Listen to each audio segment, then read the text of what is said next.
The rain hammered against the windows like bullets as Lena Carter pressed her hand against her still flat stomach, feeling the secret that would either save her or destroy her. In the marble hallway below, Dominic Verese's guards patrolled with military precision, unaware that the woman their boss claimed to possess was about to vanish into the storm. She had exactly 12 minutes before the security rotation changed, 12 minutes to escape the golden cage, 12 minutes before the most dangerous man in the criminal underworld discovered she was carrying his child and that she'd chosen freedom over his protection. If you're hooked, stay with me until the end of this 5-part story. Hit that like button and comment what city you're watching from so I can see how far Lena's journey reaches across the world. The estate was a fortress disguised as a mansion. Lena had learned its rhythms over the past 8 months. The precise intervals when guards changed positions, the blind spots in the camera system, the single service entrance that remained unwatched for exactly 14 minutes during the night shift rotation. She'd memorized every detail with the patience of someone who understood that knowledge was the only currency she possessed in a world where Dominic Verese owned everything else, including her. The thought sent a familiar chill through her body as she stood before the full-length mirror in what Dominic called her room. The reflection staring back seemed like a stranger, designer clothes that cost more than she'd earned in a year as a waitress, professionally styled hair, skin that glowed from spa treatments she'd never requested. She looked like she belonged in this world of marble and money. But the small duffel bag hidden in the back of her closet told a different story. Lena reached for it now, her hand steady despite the fear coursing through her veins. Inside were the essentials she'd gathered over weeks of careful planning. Cash she'd skimmed from shopping trips, a prepaid phone still in its packaging, identification documents she'd managed to keep despite Dominic's tendency to safeguard her personal items, and a small bundle of baby clothes she'd purchased during a rare unsupervised moment at a boutique 3 weeks ago. The baby clothes made it real. She was 10 weeks pregnant with Dominic Verese's child, and he had no idea. The pregnancy test had appeared positive on the same day she'd decided to leave. Lena had stared at those 2 pink lines in the bathroom of a cafe, her coffee growing cold on the table, understanding that everything had just become infinitely more complicated. She could have told him. Part of her had wanted to, the part that remembered how Dominic looked at her sometimes, like she was the only real thing in his manufactured world. But she'd seen what happened to things Dominic considered his. He protected them, controlled them, possessed them so completely that they ceased to exist as separate entities. His business partners became extensions of his empire. His properties became fortresses. His enemies became cautionary tales whispered in back rooms of restaurants he owned. And Lena had become a beautiful ghost haunting the halls of his estate, present but not really living. The baby changed everything. A child would give Dominic the ultimate reason to never let her go. She would be bound to him not just by circumstance or fear, but by blood and biology. The cage would close permanently, lined with velvet and rationalized as protection. So she'd made her choice.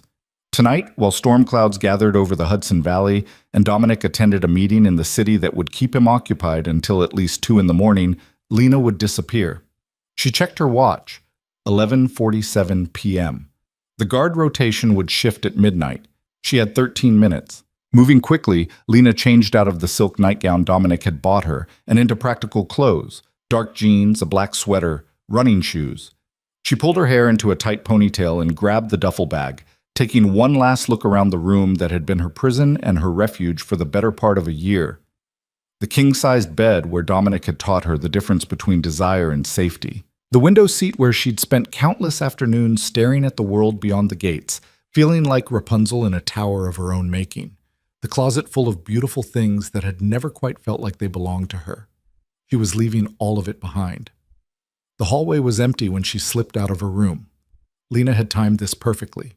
The cameras in this wing were on a rotation that created a 3-minute blind spot between sweeps. She moved quickly but quietly, her soft-soled shoes making no sound on the imported Italian marble that Dominic had specifically chosen because it reminded him of his grandmother's house in Sicily. He told her that story one night, his head on her lap, his guard down in a rare moment of vulnerability. Lena had stroked his hair and listened to him talk about the woman who'd raised him after his parents died. The woman who'd taught him that family was everything and loyalty was sacred. She pushed the memory away. Sentiment was a luxury she couldn't afford. The service stairs were exactly where her mental map told her they would be, hidden behind a door that looked like part of the wood paneling. Lena's heart hammered as she descended, each step taking her closer to freedom or disaster. At the bottom, she paused, listening for voices or footsteps. Nothing. The kitchen was dark, illuminated only by the ambient light from appliances and the storm raging outside. Through the window, Lena could see sheets of rain turning the manicured grounds into a watercolor painting.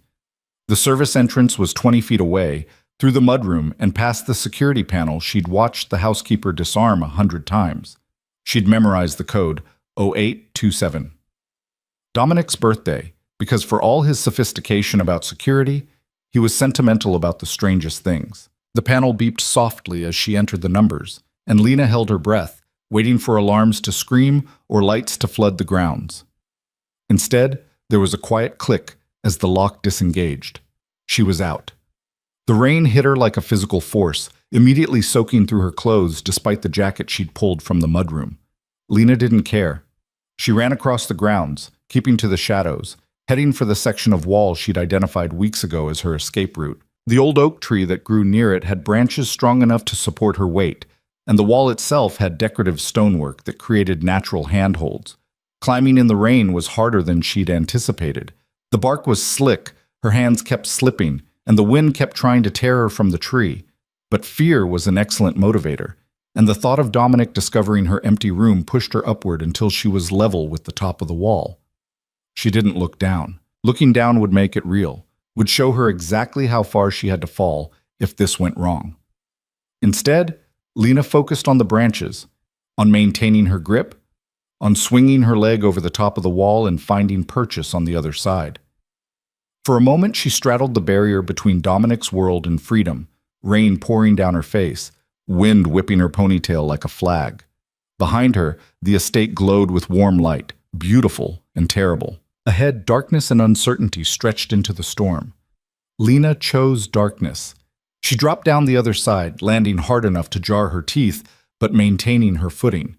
Then she was running, sprinting through the woods that bordered the estate, putting distance between herself and the only home she'd known since Dominic had pulled her from her shabby apartment and into his world of luxury and control. The memory came anyway, sharp and clear, despite her attempt to focus on the present. 8 months earlier, the diner's fluorescent lights had been flickering for 3 weeks, giving everyone who worked there a perpetual headache.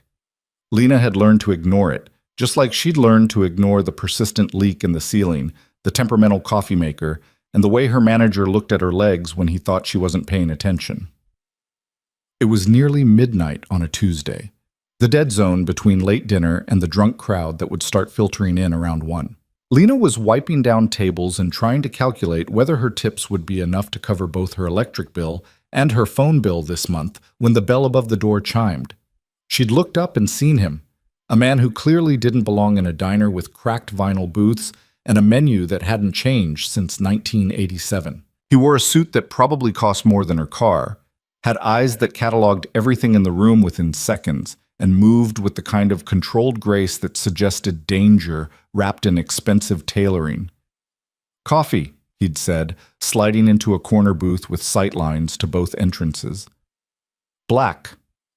Lena had brought him his coffee, noting the way his hands were scarred despite the obvious wealth, the way he sat like someone accustomed to being obeyed. She'd seen men like him before, not personally, but in the news and whispered conversations, in the way they moved through the world like they owned it, because they did. "Anything else?" she'd asked, ready to retreat to safety behind the counter. "Your name." It wasn't a question. Lena's stomach had tightened, but she'd kept her voice steady. "Lena." "Lena." He'd said it like he was tasting it, testing how it felt. "I'm Dominic. You work here every night?" "Most nights." "You like it?" The laugh had escaped before she could stop it. "Do I like working minimum wage plus tips in a diner that smells like grease and regret? It's a dream come true." Instead of being offended by her sarcasm, Dominic had smiled, a real smile that transformed his face from intimidating to almost beautiful. "Sit with me. I'm working. I'll buy out the diner for an hour. Sit." And she had, against every instinct screaming that this man was dangerous, that getting involved with someone like him was a catastrophic mistake. But there was something about the way he looked at her, really looked at her, not through her or at her body or past her to something more interesting that made her stay. They talked until 3 in the morning. He told her about growing up in Brooklyn, about building something from nothing, about the weight of legacy and expectation. She'd told him about community college classes she couldn't afford to continue, about the father who died leaving nothing but debt, about dreams she'd packed away because survival took precedence. When he'd left, he'd put a $100 bill under his empty coffee cup and told her he'd be back. He had been. Every night for 2 weeks, always taking the same booth, always ordering black coffee, always staying until her shift ended to walk her to her car. Lena had known what he was. You didn't live in the city without learning to recognize the hierarchy of power. But she'd let herself believe that maybe, just maybe, she could touch something beautiful without getting burned. The night he'd asked her to leave with him, she'd said yes. It was supposed to be temporary.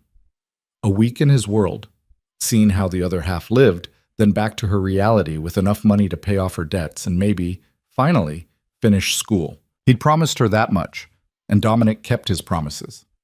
What she hadn't understood was that Dominic defined promises differently than most people. Yes, she could leave whenever she wanted, but why would she want to leave when he could give her everything? Safety, security, beauty, pleasure. All she had to do was stay in the rooms he provided, wear the clothes he bought, be available when he wanted her. The cage had closed so gradually that Lena hadn't noticed until the lock clicked shut. The memory faded as Lena stumbled over a root, barely catching herself before she fell.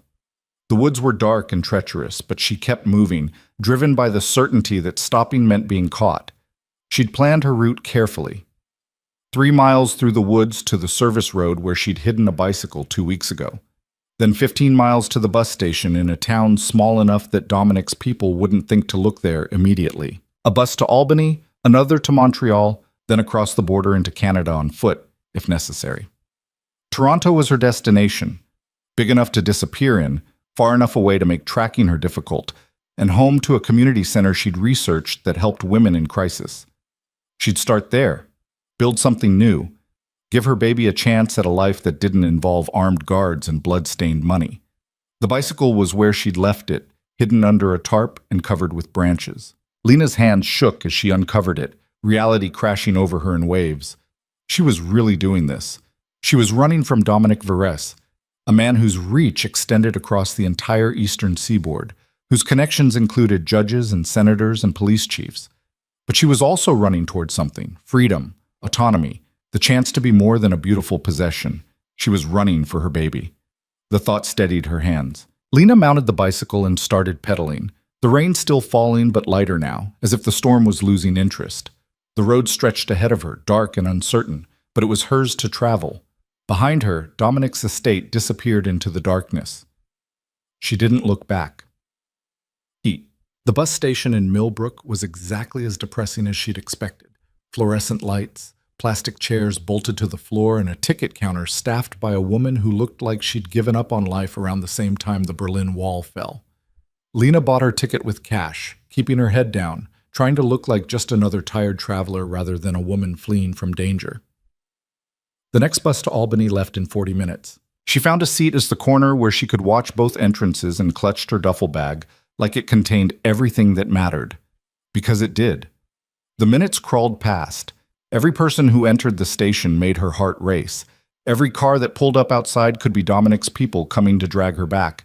But gradually, impossibly, the 40 minutes passed without incident. When the bus finally arrived and Lena climbed aboard, settling into a seat near the back, she let herself breathe properly for the first time in hours. The bus pulled out of the station, leaving Millbrook behind, and she watched the darkness roll past the window, feeling something like hope beginning to bloom in her chest. She'd done it. The first step was complete. Albany passed in a blur. Another bus station, another ticket purchased, another few hours of nervous watching. Then Montreal, where the real test came, crossing the border without triggering any alerts Dominic might have arranged.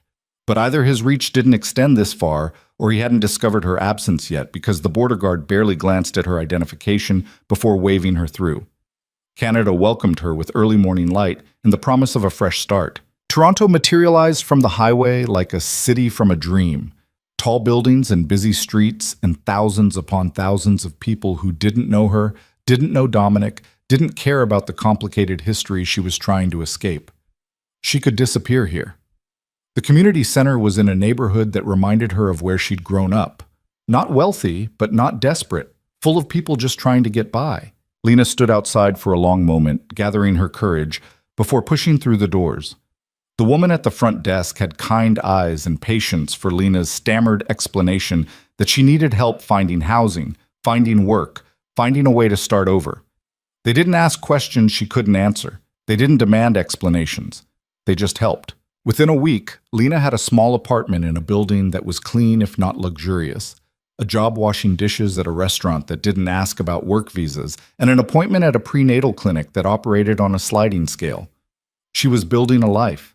It wasn't the life she'd imagined during those long afternoons staring out the window of Dominic's estate, but it was hers. She controlled her own schedule, chose her own clothes, decided what she ate and when she slept, and how she spent her limited free time.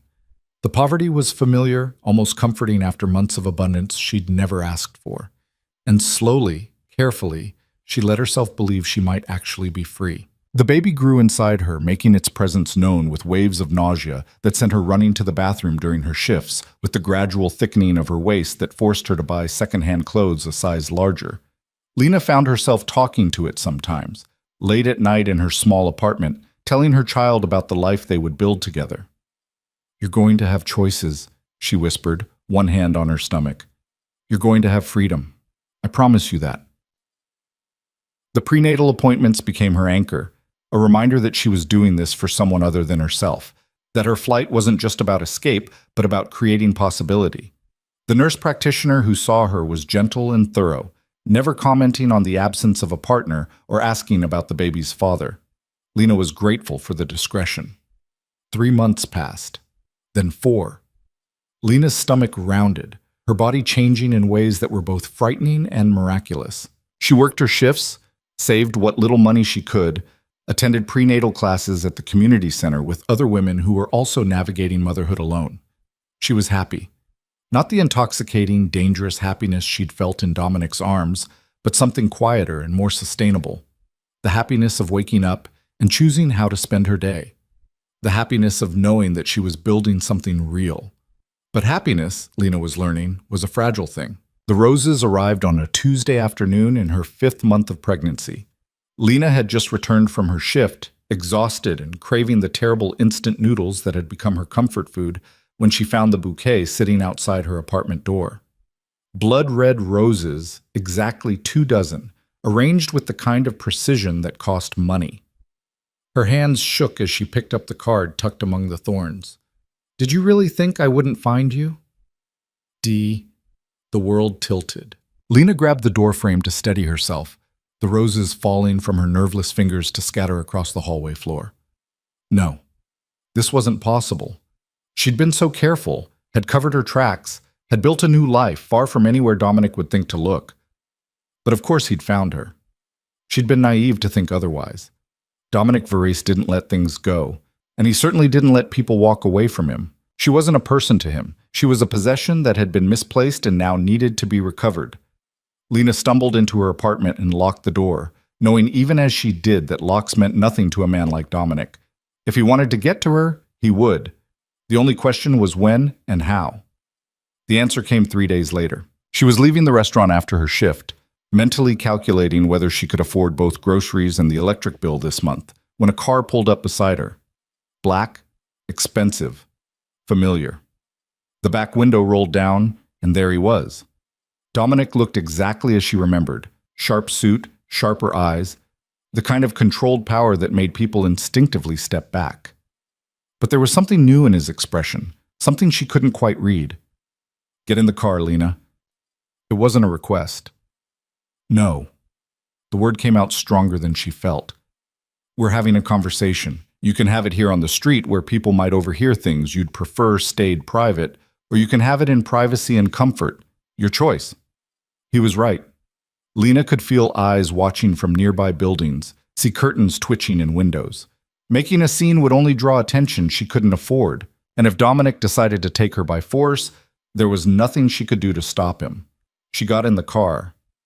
The interior smelled like leather and money and Dominic's cologne, a scent she'd tried hard to forget.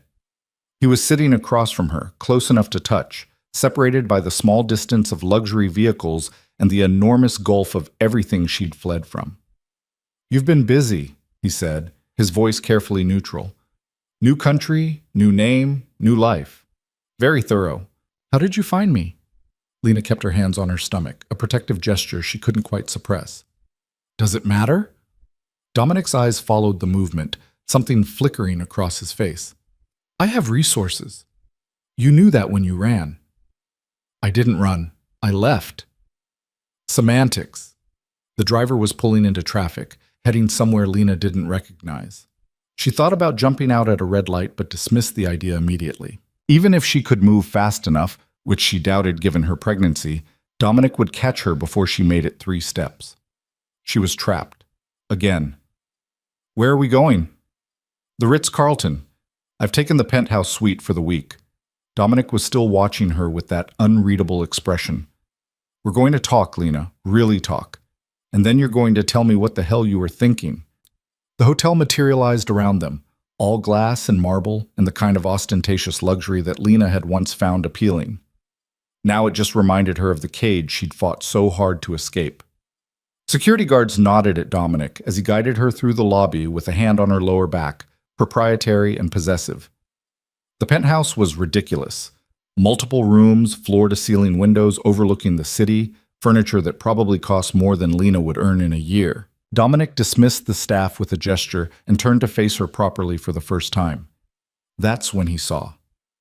Lena watched his eyes drop to her stomach, saw the exact moment he registered the swell beneath her loose shirt, saw understanding crash over his features like a wave. "You're pregnant." His voice was carefully controlled, but she could hear the storm beneath it. "Yes." "How far along?" 22 weeks. She saw him doing the math, saw the moment he reached the conclusion. His face went perfectly still, the way it did when he was processing something that threatened his careful control. "It's mine." Not a question. Lena met his eyes steadily. "Yes." For a long moment, Dominic just stared at her. Then he moved, crossing the distance between them in 3 strides, his hands coming up to frame her face with unexpected gentleness. "You're carrying my child, and you ran." His voice was low, dangerous.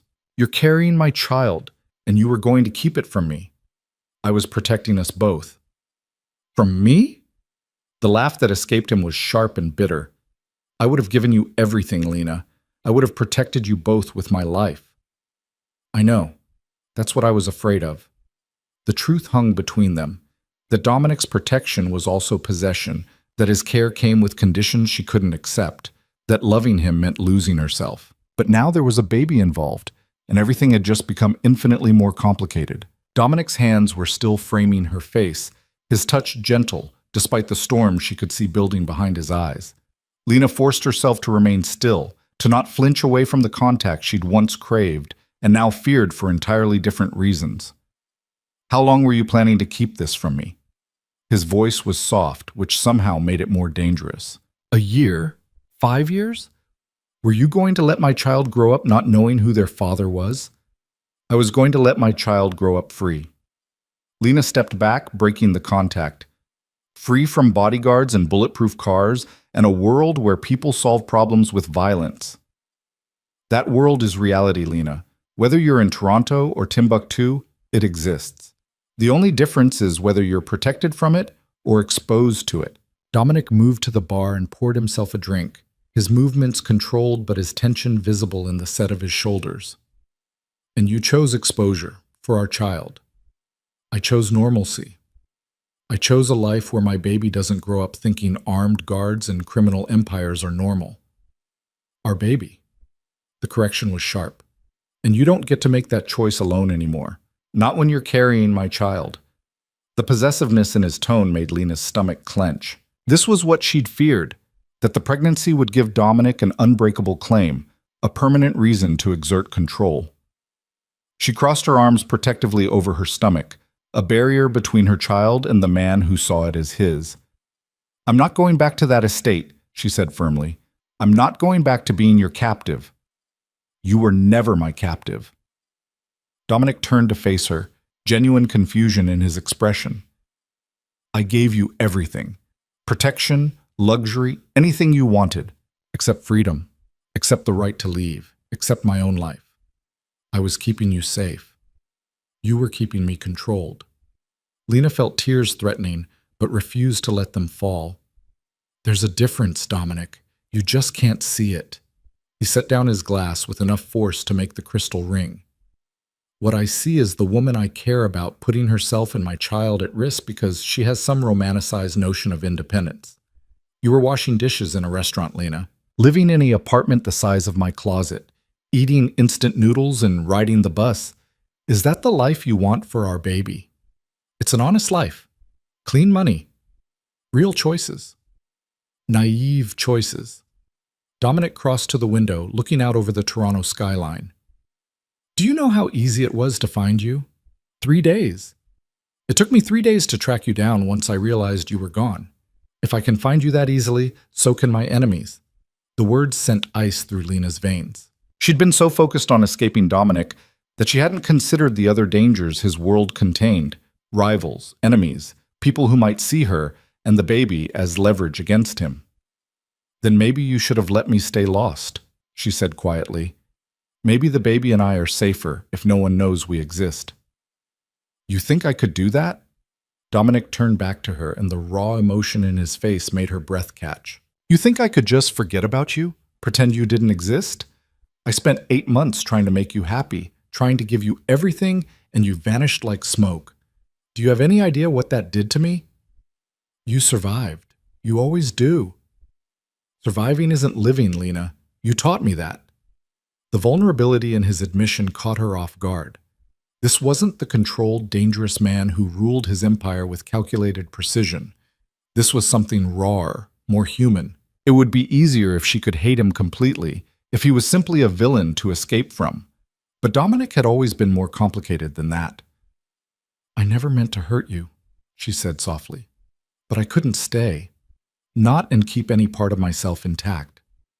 So instead you ran, across international borders while pregnant with my child, to a city where you knew no one and had no resources."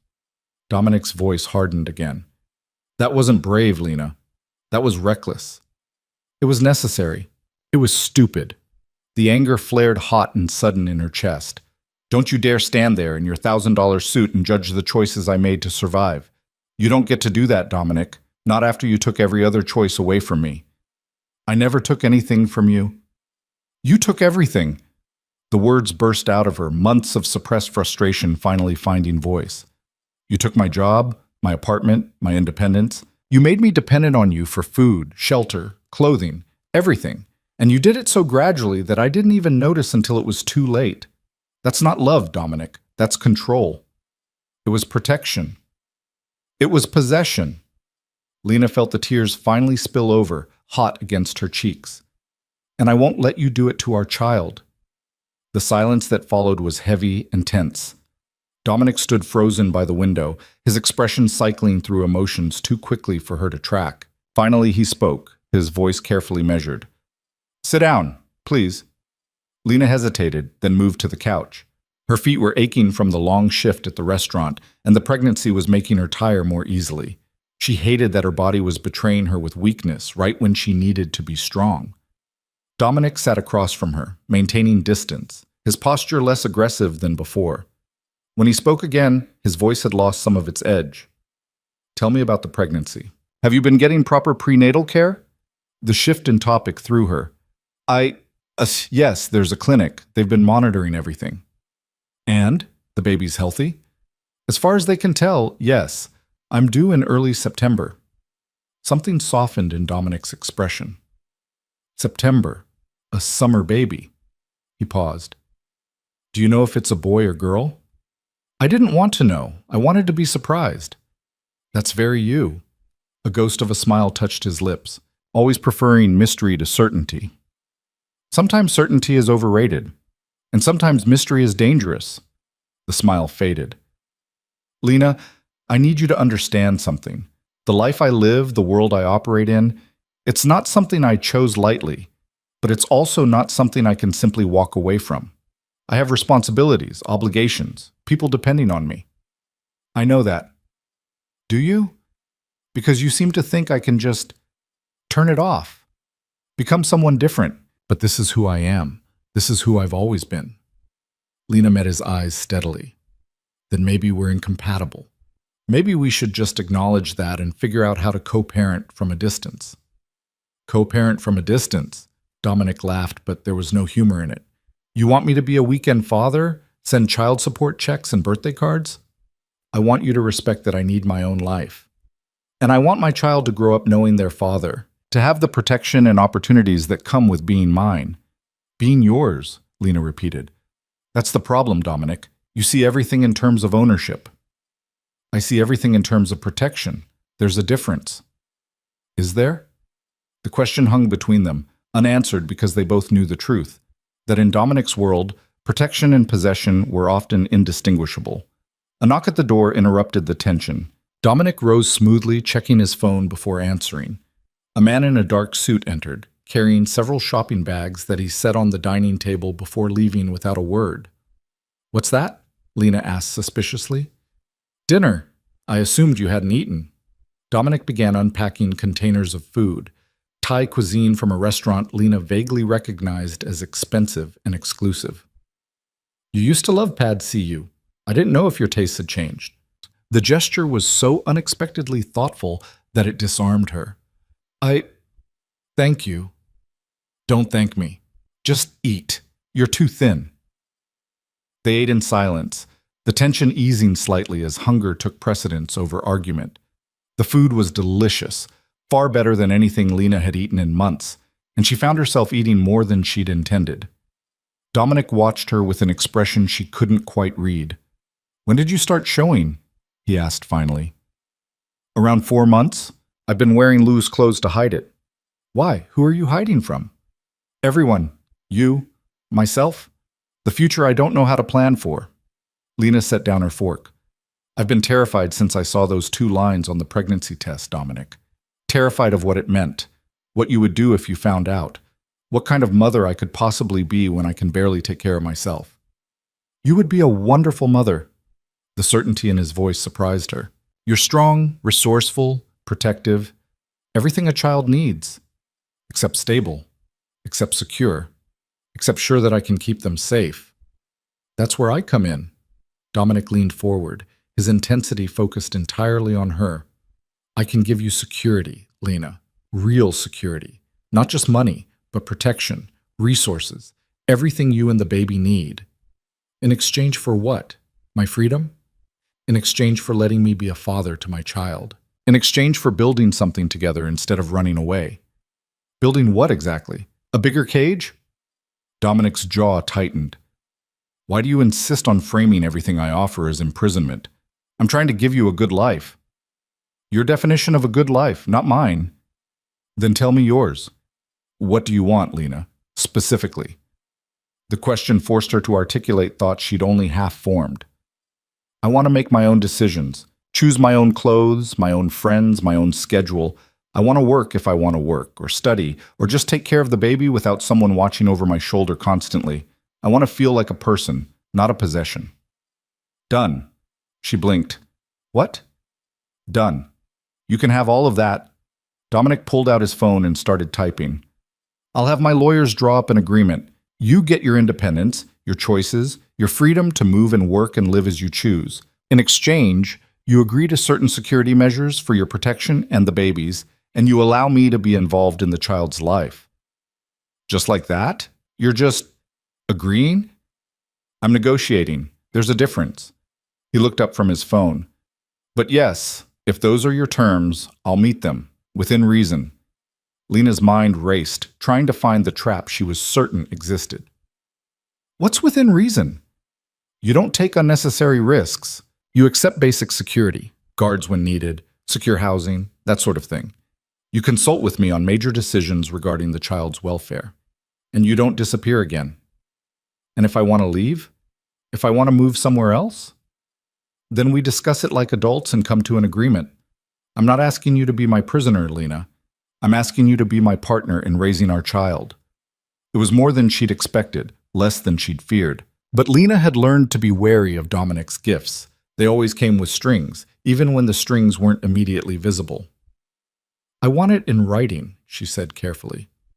Everything. My rights, your obligations, boundaries we both agree to respect. Fine. I'll have the papers drawn up within 48 hours. And I want my own lawyer to review them before I sign anything.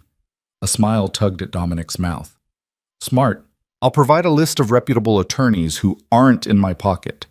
You can choose whichever one you trust. Why are you being so reasonable about this? The smile faded. Because I learned something during the months you were gone. I learned that controlling someone isn't the same as keeping them. And I'd rather have you as a willing partner than an unwilling captive. He paused. Even if it means giving up some control. Lena wanted to believe him. Part of her desperately wanted to believe that Dominic could change, that they could find a way to coexist that didn't require her to surrender her identity. But another part, the part that had lived in his estate for 8 months, knew that people didn't change their fundamental nature. I need time to think, she said finally. This is all happening too fast. You've had 5 months to think, but fine. Take a few days. Stay here in the suite. It's safer than your apartment anyway. I can't just abandon my job. I'll have someone call in for you. Medical leave. They can't argue with a pregnant woman needing rest. Dominic, Lena. He stood, moving closer, but stopping just outside her personal space. I'm not trying to control you. I'm trying to take care of you. There's a difference, and I need you to learn to see it. And I need you to learn that taking care of someone doesn't mean making all their decisions for them. Fair enough. He stepped back. The suite has 3 bedrooms. Take whichever one you want. There's a fully stocked kitchen, room service if you prefer, and the building has excellent security. I'll be staying here as well, but I won't crowd you. We can talk more tomorrow, after you've rested. It was a dismissal, gentle but firm. Lena stood, suddenly exhausted from the emotional roller coaster of the past few hours. The pregnancy made her tired more easily, and the confrontation with Dominic had drained what little energy she had left. The master bedroom has the better view, Dominic added. But the guest room on the east side gets better morning light. Morning light sounds good. She found the room easily, tastefully decorated in neutral tones with a king-sized bed that looked incredibly inviting. Someone had already placed her duffel bag on a chair, and the sight of it made her stomach clench. How long had Dominic's people been watching her? Had they gone through her apartment? Too tired to worry about it now, Lena changed into the oversized t-shirt she slept in and crawled under the covers. The sheets were Egyptian cotton, ridiculously soft, and the mattress was the perfect combination of firm and comfortable. Despite her intention to stay awake and process everything, she was asleep within minutes. She woke to sunlight streaming through the windows and the smell of coffee. For a disorienting moment, Lena forgot where she was, her hand automatically going to her stomach in the protective gesture that had become habit. The baby kicked in response, a flutter that still amazed her every time. Good morning. Dominic's voice came from the doorway, where he stood holding a tray. He was dressed more casually than she'd ever seen him, dark jeans and a black sweater that somehow made him look younger, less intimidating. I made breakfast, he continued. Or rather, I had breakfast made. There's prenatal vitamins on the tray, too. The doctor said you should be taking them. What doctor? The one I consulted about proper pregnancy nutrition. Don't worry, I didn't mention you specifically. Just asked general questions about what pregnant women need. Lena sat up, accepting the tray with a mixture of wariness and appreciation. Scrambled eggs, whole wheat toast, fresh fruit, orange juice. Simple, but perfectly executed. You didn't have to do this, she said. I wanted to. Dominic sat in the chair by the window, maintaining distance. I've been thinking about what you said last night, about control versus care. You're right that I've been overbearing. It comes from growing up in a world where showing weakness gets you killed. But you're not my enemy, and I need to stop treating you like you need to be managed. The admission surprised her. That's very self-aware of you. I've had 8 months to think about where I went wrong, to replay every conversation, every decision, trying to figure out when you stopped being happy with me. He looked out the window. I think I always knew, on some level. I just didn't want to acknowledge it because acknowledging it would mean changing, and change is dangerous in my world. Change is necessary in every world. Maybe, but it's harder for some people than others. He turned back to her. I've arranged for a lawyer to meet with you this afternoon. Rebecca Martinez. She specializes in family law and has no connection to me or my business. She'll review whatever agreement we draw up and make sure your interests are protected. Just like that? You're really going to give me legal protection against yourself? I'm really going to try to do this the right way. Dominic stood. Eat your breakfast. The vitamins are important. I'll be in the study if you need anything. He left before she could respond, closing the door softly behind him. Lena stared at the space where he'd been, trying to reconcile this version of Dominic with the man who had controlled every aspect of her life for 8 months. People could change, she supposed. The question was whether the change was genuine or just another form of manipulation. The eggs were perfect, the fruit was fresh, and the orange juice was freshly squeezed. Lena ate slowly, thinking about the future that was rushing toward her whether she was ready or not. In 4 months, she would have a baby. Dominic's baby. A child who would tie them together permanently, regardless of what agreements they signed or boundaries they established. The thought was terrifying and oddly comforting at the same time. After breakfast, Lena explored the penthouse suite more thoroughly. It was absurdly large, with 3 bedrooms, a full kitchen, a living area that could host a party, and windows that offered panoramic views of Toronto. Dominic's bedroom door was closed, but the study he'd mentioned was open, and she could see him inside, working on a laptop with the focused intensity she remembered. She wondered what he was working on. Business deals or criminal enterprises? With Dominic, the line between the two was often blurred. He'd explained it to her once during one of their late-night conversations, how legitimate business and organized crime were just different points on the same spectrum, how the only real difference was who wrote the laws and who broke them. Lena had found the philosophy troubling then and found it troubling now. The doorbell rang at precisely 2 o'clock. Dominic answered it, ushering in a woman in her mid-40s with sharp eyes and a no-nonsense demeanor. She introduced herself as Rebecca Martinez and immediately put Lena at ease with her straightforward approach. Mr. Verrez has explained the general situation, Rebecca said once they were seated in the living area. Dominic had made himself scarce, giving them privacy. But I want to hear your version. What exactly are you hoping to achieve with this agreement? Lena took a breath and laid it all out. The months of gradually increasing control, the escape, the pregnancy. Her fears about what Dominic would do if he had unlimited access to her and the baby. Rebecca listened without interrupting, taking notes on a legal pad. And what are your non-negotiables? Rebecca asked when Lena finished. What are the things you absolutely must have in any agreement? The right to work, if I choose to. The right to live where I want to live, within reasonable parameters. The right to make decisions about my own life and the baby's day-to-day care without needing his approval for everything. And what are you willing to give in exchange? I'll accept reasonable security measures. I'll keep him informed about major decisions. I'll make sure he has access to the baby and can be involved in their life.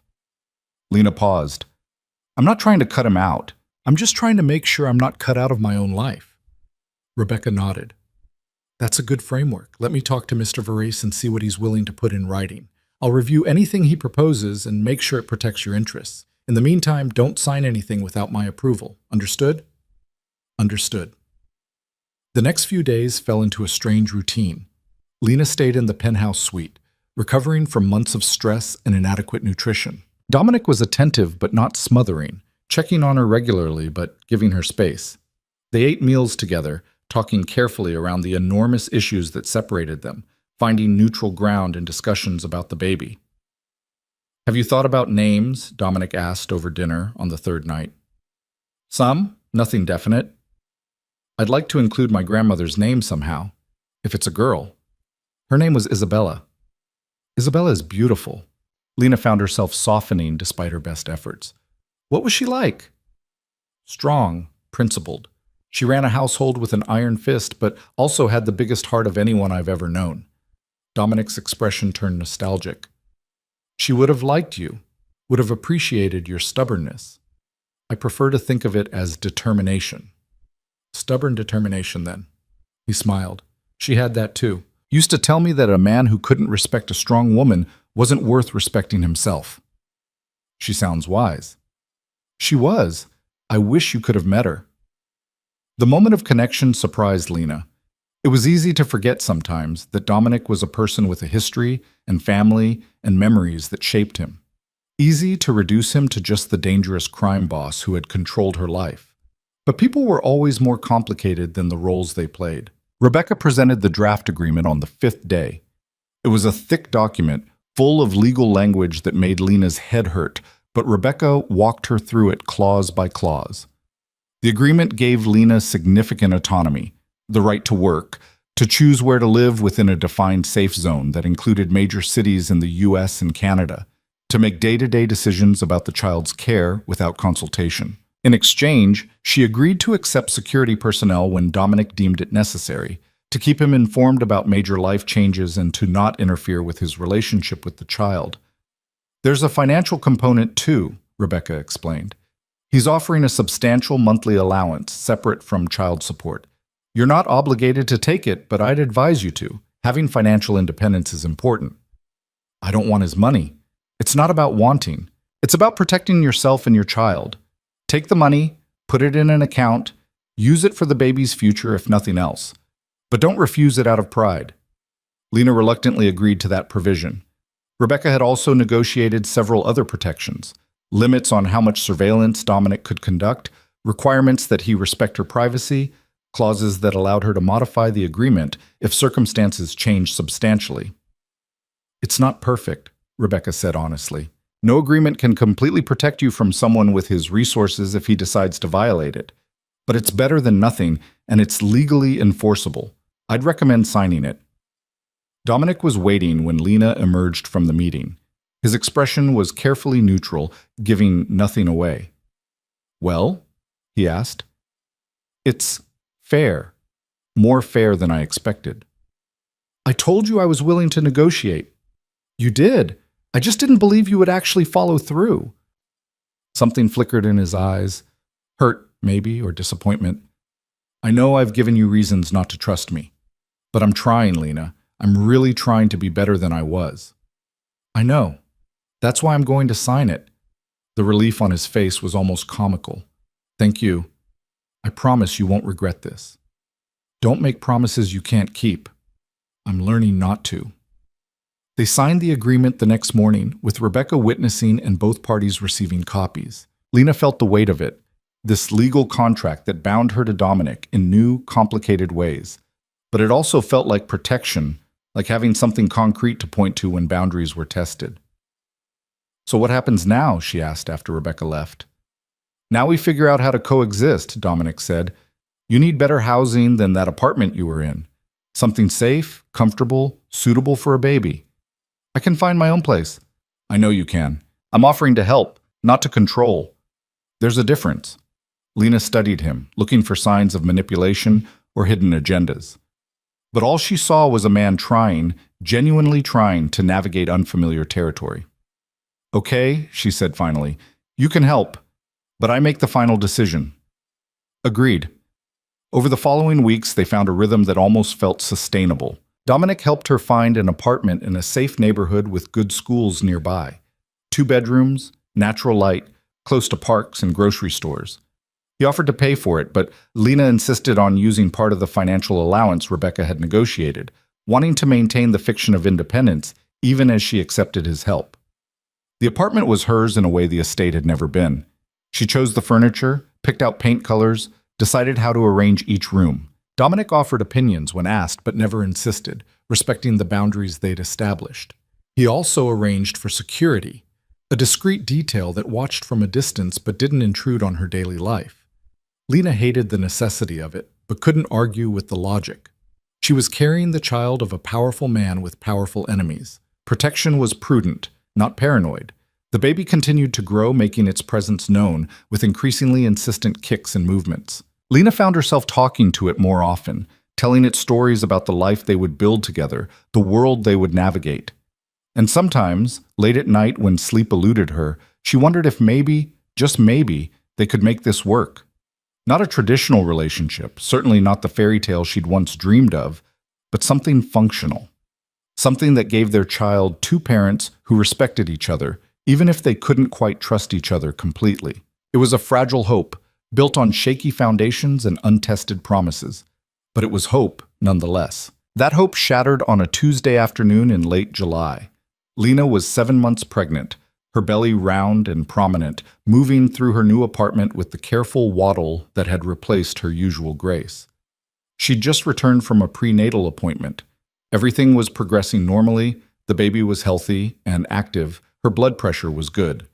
The doctor had smiled and told her she was doing everything right. She was unlocking her apartment door, juggling her purse and the pregnancy books the clinic had given her, when she felt it. The prickle at the back of her neck that meant someone was watching. She turned, scanning the hallway, but saw nothing unusual, just the normal afternoon emptiness of a residential building. Still, the feeling persisted. Lena stepped inside quickly and locked the door behind her, then moved to the window. The street below looked normal, cars passing, people walking, the city carrying on with its daily rhythm. But there, parked across from her building, was a dark sedan that hadn't been there this morning. As she watched, a man in the passenger seat lifted binoculars to his eyes, pointing them directly at her window. Not Dominic's security. She knew what his people looked like: professional, discreet, trained to blend in. This was something else.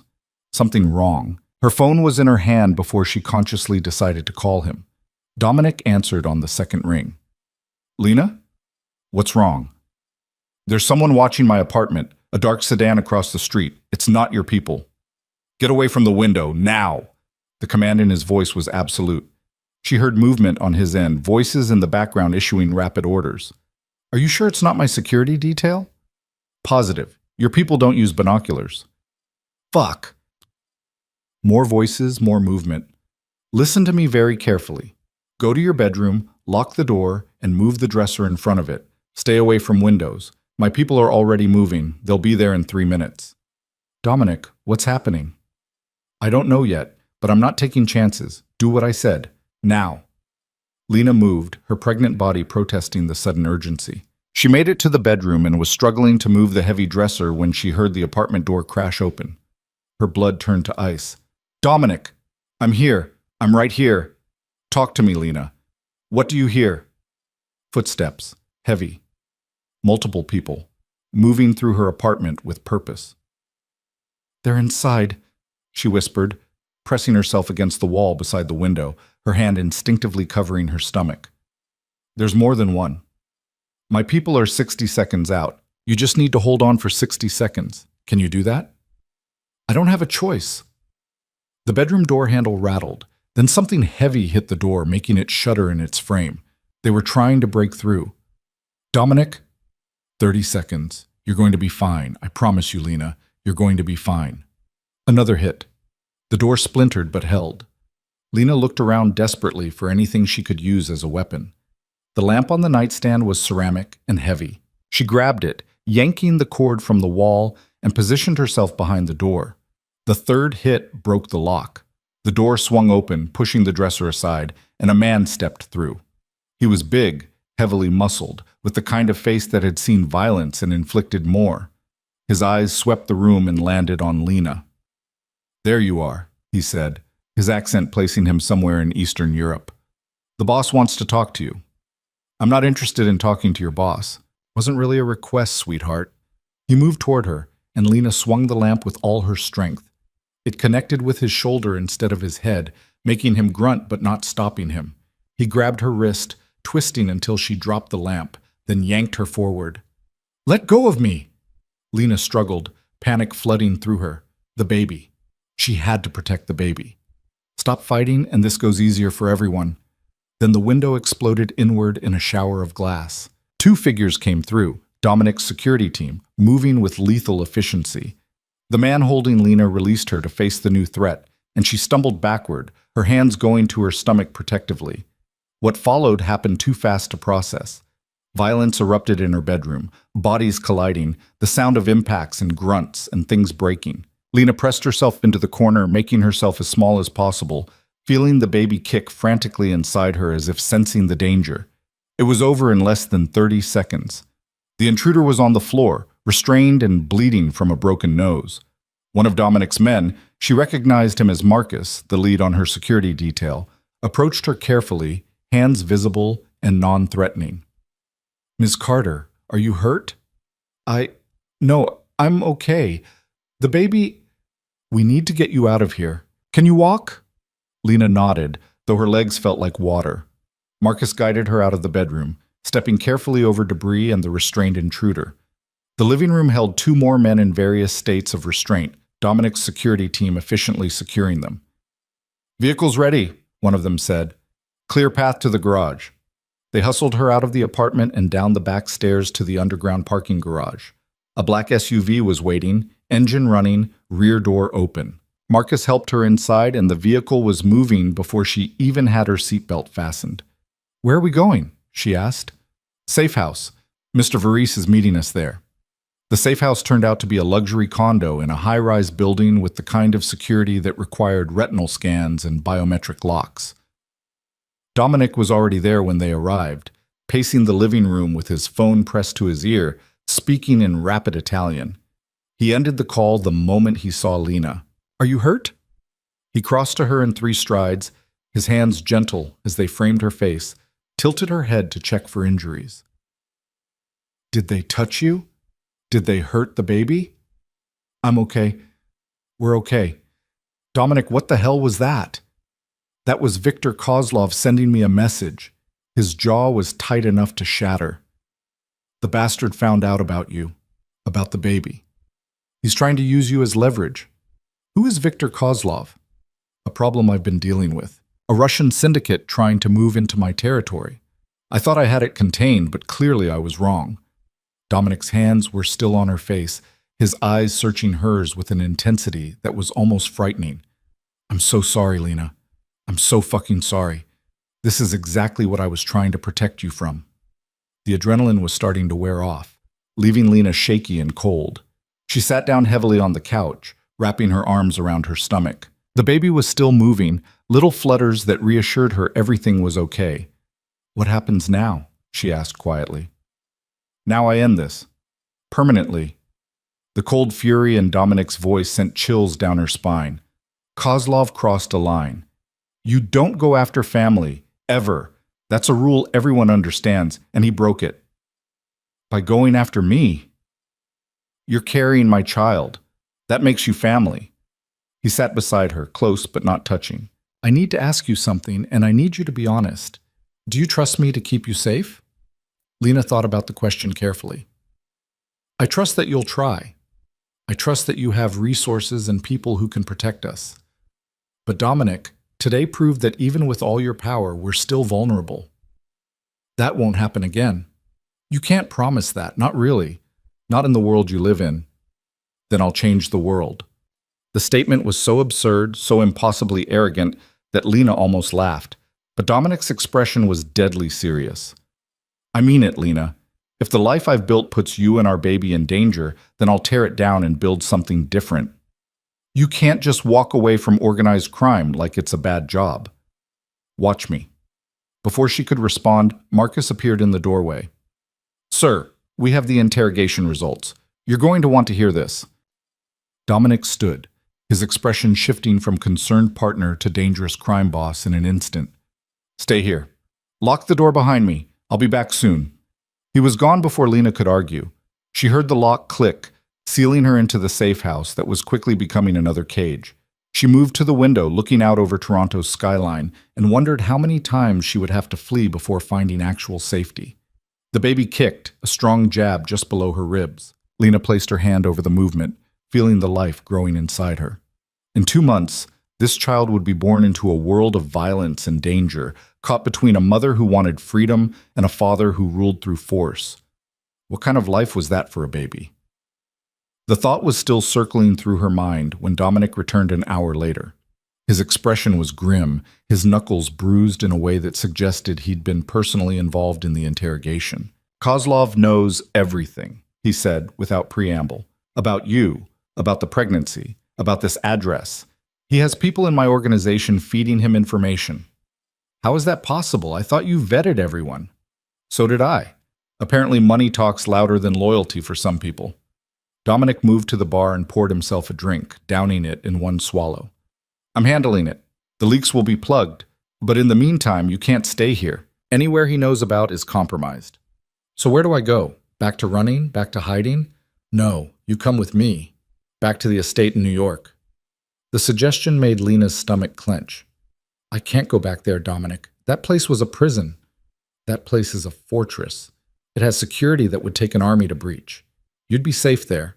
You and the baby would be protected while I clean up this mess. For how long? A week? A month? The rest of my life? As long as it takes. He turned to face her. I know you hate the idea. I know it feels like going backward. But right now, your safety and the baby's safety are the only things that matter. Pride and independence don't mean shit if you're dead. The brutal honesty of the statement hit her like cold water. He was right, and she hated that he was right. Today had proven that her carefully constructed new life was built on sand, that a single determined enemy could bring it all crashing down. I want to negotiate terms, she said finally. If I'm going to the estate, I need guarantees, real ones. Name them.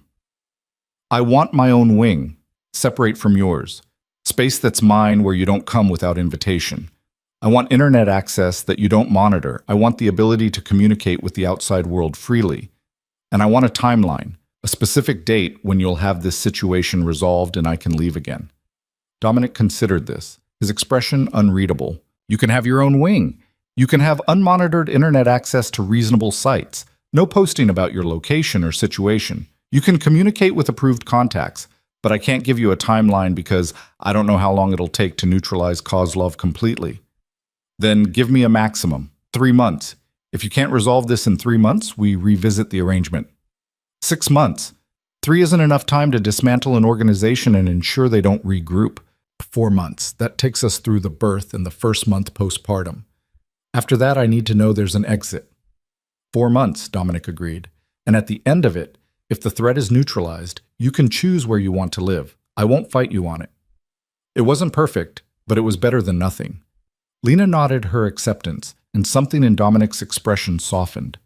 Thank you, he said quietly, for trusting me this much. I'm not trusting you. I'm accepting reality. There's a difference. I'll take what I can get.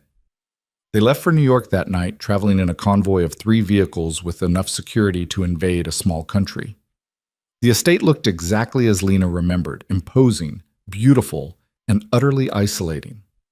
But this time, when she walked through the doors, it was with the knowledge that she had rights, boundaries, a contract that protected her autonomy even within Dominic's domain. The East Wing had been prepared for her, a suite of rooms including a bedroom, sitting room, and bathroom that had been redecorated since she'd left. The heavy masculine furniture was gone, replaced with softer pieces in colors she'd mentioned liking during their negotiations. Someone had even set up a nursery in the adjoining room, complete with a crib, changing table, and rocking chair. I had it done last month, Dominic said from the doorway. I was hoping you'd agree to come back eventually. Wanted it to be ready. Lena ran her hand over the crib railing, smooth wood that probably cost more than most people's cars. It's beautiful. Too much, but beautiful. Nothing's too much for my child. Our child, she corrected. And children need love and attention more than expensive furniture. They can have both. Over the following weeks, Lena settled into a routine that was strange but not entirely unpleasant. She had freedom within the estate, could walk the grounds, use the library, swim in the pool. Dominic kept his distance, respecting the boundaries they'd established, appearing only at meals or when she specifically requested his presence. But he was always there, a presence she felt even when she couldn't see him. Sometimes she'd catch glimpses of him through windows, working in his office, or training in the private gym. Sometimes she'd hear his voice as he conducted business, switching between English and Italian with fluid ease. And sometimes, late at night, she'd find herself thinking about the man he'd been during those early days in the diner, charming, vulnerable, human. She wondered if that version of him still existed somewhere beneath the crime boss exterior, or if it had been swallowed entirely by the world he inhabited. The baby's kicks grew stronger as August arrived, turning from flutters to definite movements that sometimes took her breath away. Lena found herself talking to the baby more, sharing her hopes and fears, trying to prepare for a future that felt increasingly uncertain. Your father is complicated, she said one afternoon, her hand on her belly as she sat in the nursery. He's dangerous and controlling, and sometimes I think he doesn't know how to love anything without owning it. But he's also trying. He's actually trying to be better. I don't know if that's enough, but it's something. Talking to yourself? Lena jumped, turning to find Dominic in the doorway. She hadn't heard him approach. Talking to the baby, she corrected. The books say they can hear voices in the womb, that it helps with bonding. What are you telling them about me? His tone was light, but she could see the genuine curiosity in his eyes. The truth, that you're complicated. That's diplomatic. He stepped into the room, moving slowly as if approaching a skittish animal. May I? He gestured to her stomach, and after a moment's hesitation, Lena nodded. Dominic knelt beside her chair, placing his hand gently on her belly. Almost immediately, the baby kicked, a strong movement that made his eyes widen. That was your child saying hello. Hello, Dominic said softly, speaking directly to her stomach. I'm your father. I know your mother's probably told you I'm difficult and overbearing, and she's right. But I want you to know that I'm going to do everything in my power to give you the best life possible. You're going to be safe, protected, loved. I promise you that. The intimacy of the moment made Lena's throat tight. This was the Dominic she remembered from those early days. Genuine, unguarded, showing emotions he usually kept locked away. The baby kicked again as if responding to his voice, and Dominic's smile was pure wonder. They're strong, he said, just like their mother. Let's hope they're smarter than both of us. That's a low bar to clear. He stayed kneeling there, his hand on her stomach, until the baby settled. When he finally stood, his expression had shifted to something more serious. I have news. About Kozlov. Lena's stomach tightened. What kind of news? We've located his base of operations. I'm moving against him tomorrow night. Moving against him how? The only way he'll understand. Force. Dominic's expression was grim. I need you to understand something, Lena. What I'm about to do, it's going to be violent. People are going to die, and I need to know that you can accept that because I'm doing it to protect you and our child. You're asking for my blessing to commit murder. I'm asking you to understand why it's necessary. Kozlov won't stop. He'll keep coming after you, after the baby, using you as leverage against me. The only way to ensure your safety is to eliminate the threat permanently. Lena wanted to argue, to find another way, to believe that violence wasn't the only solution. But she'd seen the men who broke into her apartment, had felt the very real terror of being hunted. Sometimes the world didn't offer clean choices, only impossible ones. Do what you have to do, she said finally, but don't tell me the details. I don't want to know. Fair enough. He moved toward the door, then paused. If something goes wrong tomorrow, nothing's going to go wrong. But if it does, there are instructions in my office, documents that ensure you and the baby are taken care of. The estate becomes yours, all of it, and there are legitimate business holdings that will provide income without any connection to the criminal side of things. Dominic, I'm being practical. This is dangerous, and I'd be stupid not to plan for all contingencies. He met her eyes. But I'm coming back, Lena. I promise you that. I'm coming back to meet our child. He left before she could respond, and Lena was alone with her fears and the baby growing inside her. She wanted to call him back, to tell him not to go, to find another way. But she knew there wasn't another way. Not in his world. The next 24 hours crawled past with agonizing slowness. Dominic was gone by the time Lena woke, the estate feeling empty despite the dozens of staff and security personnel. She tried to distract herself with books and movies and walks through the garden, but nothing could quiet the anxiety churning in her stomach. Night fell. Then midnight passed. Then 2 in the morning arrived with no word. Lena paced her room, one hand on her stomach, silently pleading with whatever force governed the universe to bring Dominic back safely. Not because she loved him, she still wasn't sure what she felt for him, but because their child deserved to have a father, and because somewhere beneath all the complications, she still cared what happened to him. The sun was starting to lighten the eastern sky when she heard vehicles approaching. Lena ran to the window and saw the convoy pulling through the gates. Her heart hammered as she watched the cars park, watched men emerge, watched for Dominic among them. There, he was climbing out of the lead vehicle, moving stiffly but under his own power. Alive. Lena didn't remember deciding to move. She just found herself running through the halls in her nightgown and bare feet, taking the stairs too fast for someone 7 months pregnant, emerging into the main foyer just as Dominic entered through the front door. He looked like hell. His suit was torn and bloody, his face bruised, exhaustion written in every line of his body. But he was alive and whole and there. "Lena?" He seemed surprised to see her. "What are you doing up?" "Waiting for you, you idiot!" The words came out sharper than she'd intended, but she couldn't stop them. "Do you have any idea how worried I was? I told you I'd come back, and I told you not to make promises you can't keep." She was crying now, tears running hot down her face, and she wasn't even sure why. "You're bleeding." "It's not my blood, most of it anyway." Dominic swayed slightly, and Lena realized he was more hurt than he was admitting. "Marcus," she called to the security chief. "Get a doctor. Now." "I'm fine." "You're not fine. You're exhausted and injured and probably in shock." Lena took his arm, guiding him toward the sitting room. "Sit down before you fall down." To her surprise, he obeyed. Dominic sank onto the couch, and Lena sat beside him, her anger and fear and relief all tangling together into something she couldn't name. "Is it done?" she asked quietly. "Is Kozlov?" "Dead, along with most of his organization. The rest are scattered and won't be regrouping anytime soon." Dominic's voice was flat, emotionless. "You're safe now. You and the baby are safe." "At what cost?" "A cost I was willing to pay." The doctor arrived then, bustling in with a medical bag and efficiently ordering everyone out except Lena. She watched as he examined Dominic, cataloging injuries: bruised ribs, a deep cut on his shoulder that needed stitches, various contusions, and abrasions. Nothing life-threatening, but enough to make her stomach churn thinking about what he'd walked into. "You need rest," the doctor said finally. "Real rest. No work, no stress, just recovery." "Fine. Whatever you say." After the doctor left, they sat in silence, the early morning light filtering through the windows. Lena should go back to her room, give Dominic space to recover, but she found herself unable to move. "Thank you," she said finally. "For what?"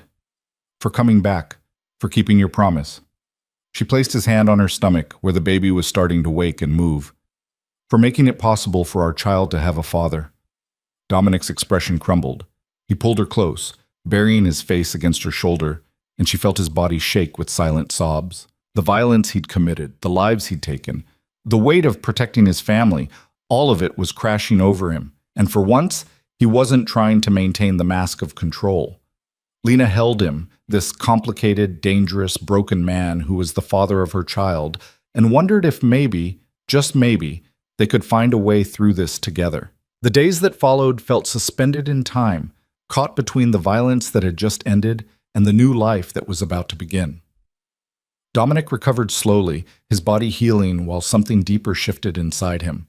Lena watched the transformation with cautious curiosity, noting how he spent less time in his office conducting business and more time in the library reading books about fatherhood and child development. "Listen to this," he said one afternoon, looking up from a parenting guide.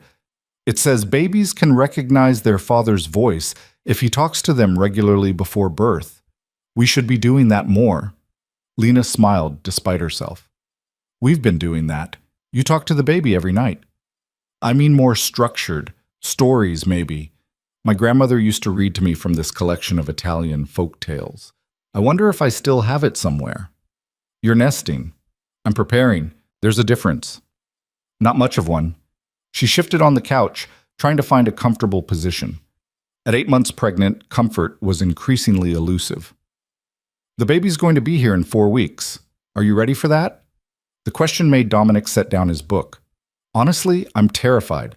I've faced down armed men, negotiated with psychopaths, built an empire from nothing. But the idea of being responsible for a tiny human who's going to depend on me completely? That's the most frightening thing I've ever confronted." "At least you're honest about it." "Are you ready?" Lena considered the question carefully. "I don't think anyone's ever truly ready to become a parent, but I'm as prepared as I can be. I've read the books, taken the classes, set up the nursery. The rest is just showing up and doing the work."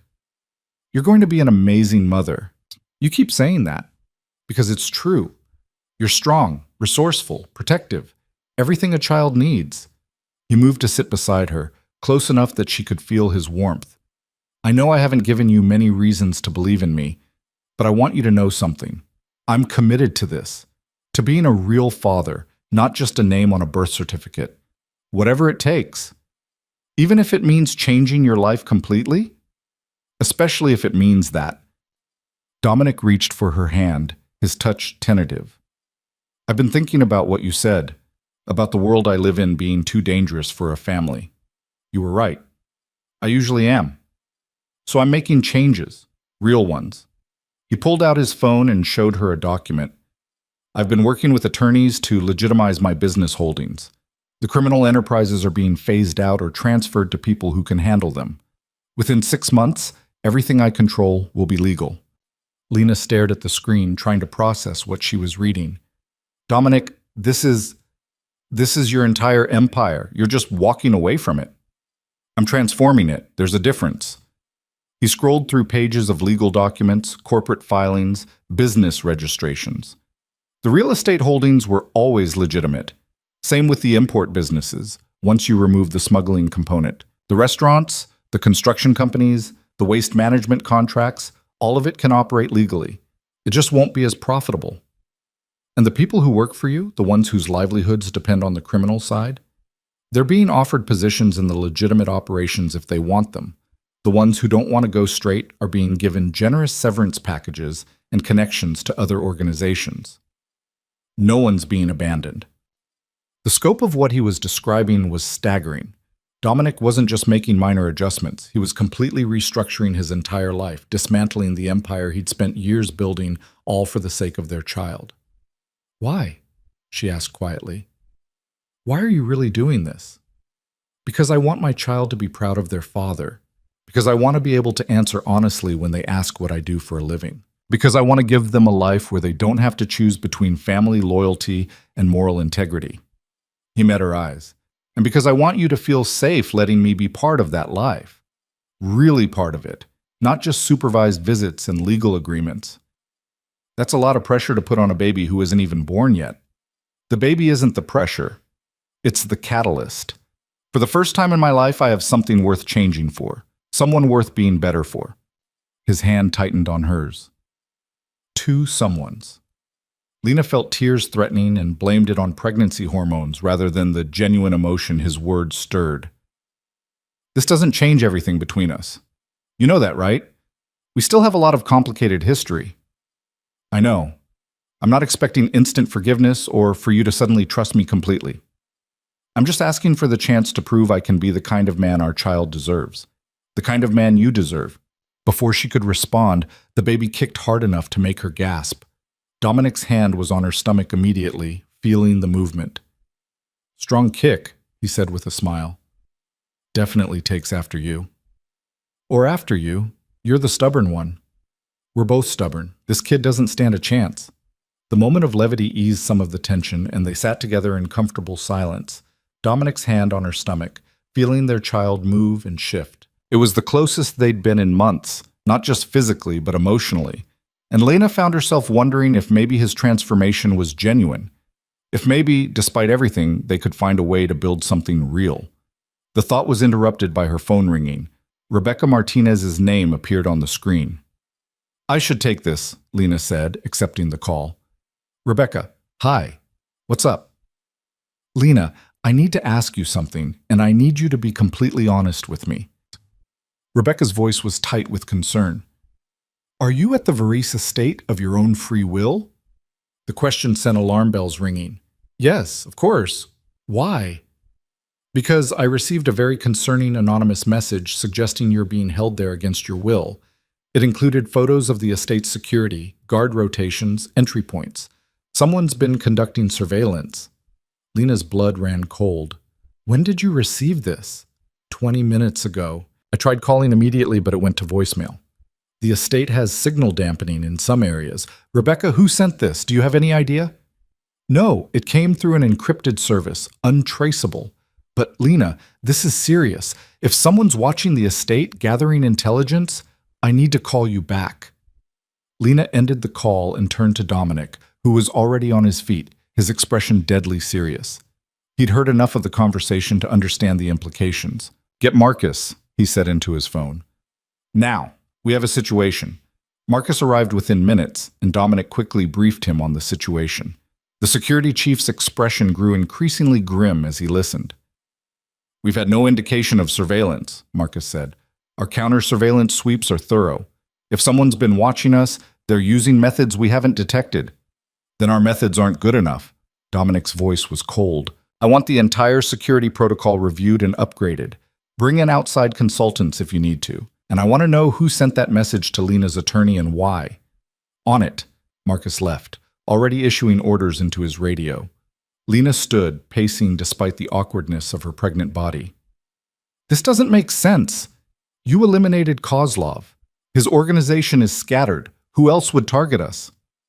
"That's what we're going to find out." Dominic was typing rapidly on his phone, messages flying to various contacts. "But until we know, we need to assume the worst. You're not leaving the estate, period." "I wasn't planning to. I'm 8 months pregnant and the size of a house. I'm not exactly mobile."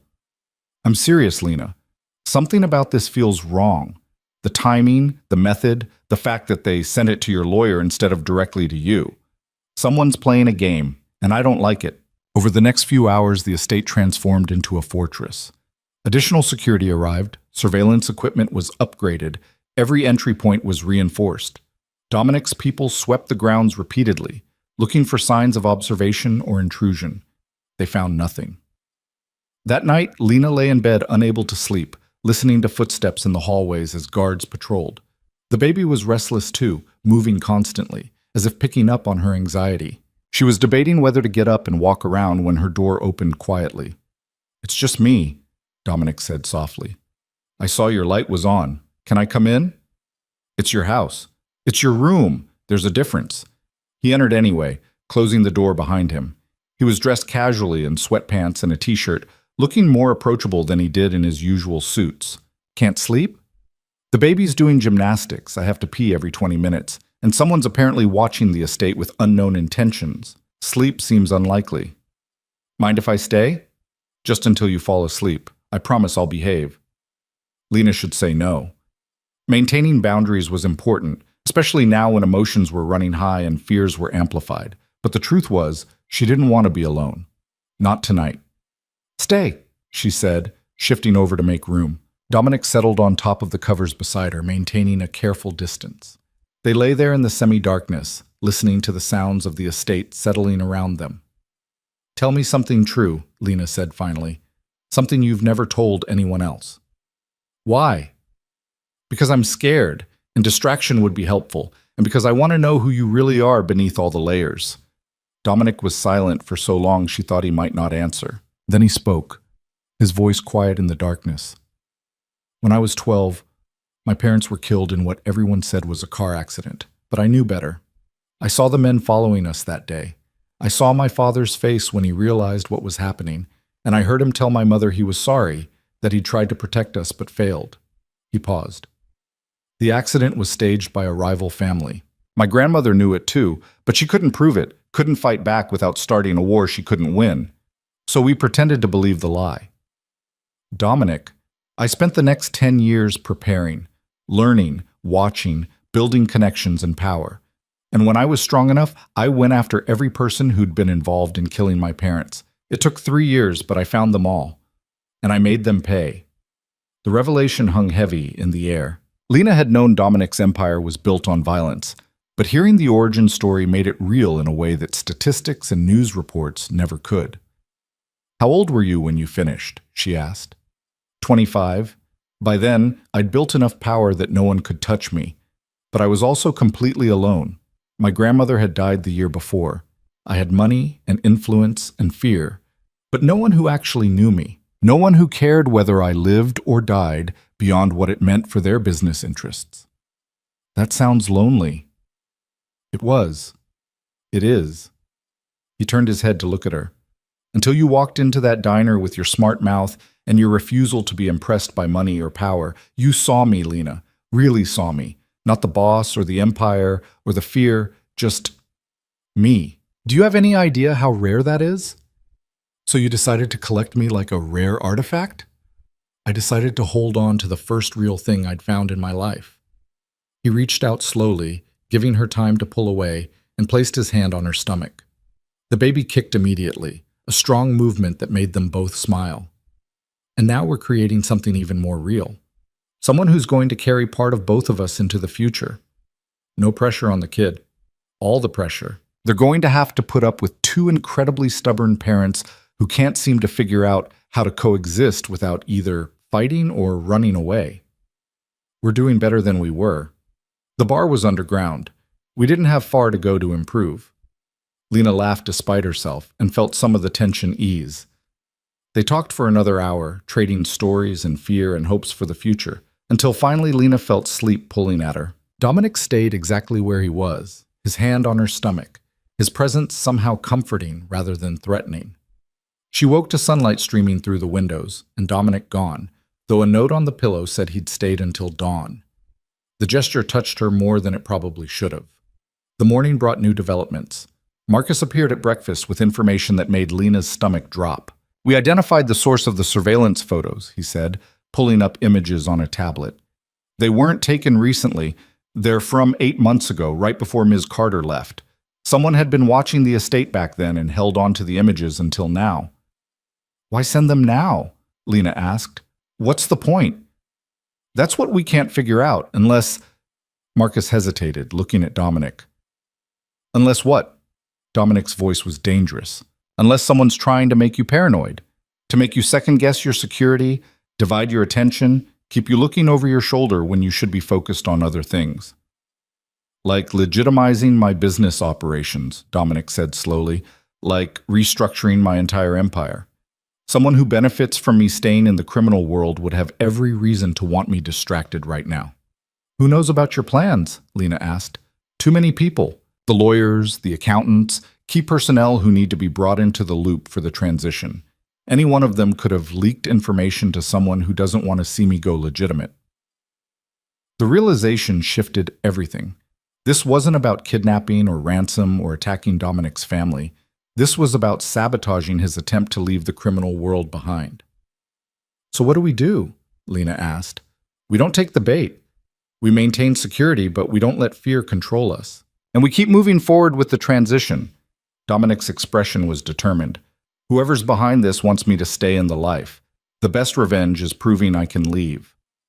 The next 3 weeks passed in a strange limbo of heightened security and cautious normalcy. Lena continued her preparations for the baby's arrival, attending virtual prenatal appointments and reading every parenting book she could find. Dominic split his time between managing the business transition and hovering near Lena with increasing frequency as her due date approached. You know I'm not going to spontaneously explode, right? She said one afternoon, finding him watching her from the doorway for the 3rd time that day. The books say labor can start any time now. I want to be prepared. By staring at me? By being available if you need anything. What I need is for you to relax. You're making me nervous. Sorry. I'll try to hover less, obviously. That would be appreciated. But despite her words, Lena found his presence comforting. The estate felt safer with him nearby, and as her body prepared for labor with increasing Braxton Hicks contractions and general discomfort, knowing help was close provided peace of mind. Labor started on a Tuesday morning, 3 days before her official due date. Lena woke to cramping that was different from the practice contraction she'd been experiencing. Stronger, more purposeful. She lay still for a moment, timing them, and felt a flutter of excitement mixed with terror when they came at regular intervals. This was it. The baby was coming. Dominic, she called, knowing he was in the next room. He appeared so quickly he must have been awake and waiting. What's wrong? Nothing's wrong. I'm in labor. The color drained from his face. You're… now? Right now? Contractions are about 10 minutes apart. We have time, but we should probably head to the hospital soon. Hospital. Right. Okay. Dominic pulled out his phone with shaking hands. I'll call the doctor. Get the car ready. Make sure the room is prepared. Dominic, breathe. I am breathing. No, you're hyperventilating. Sit down before you pass out.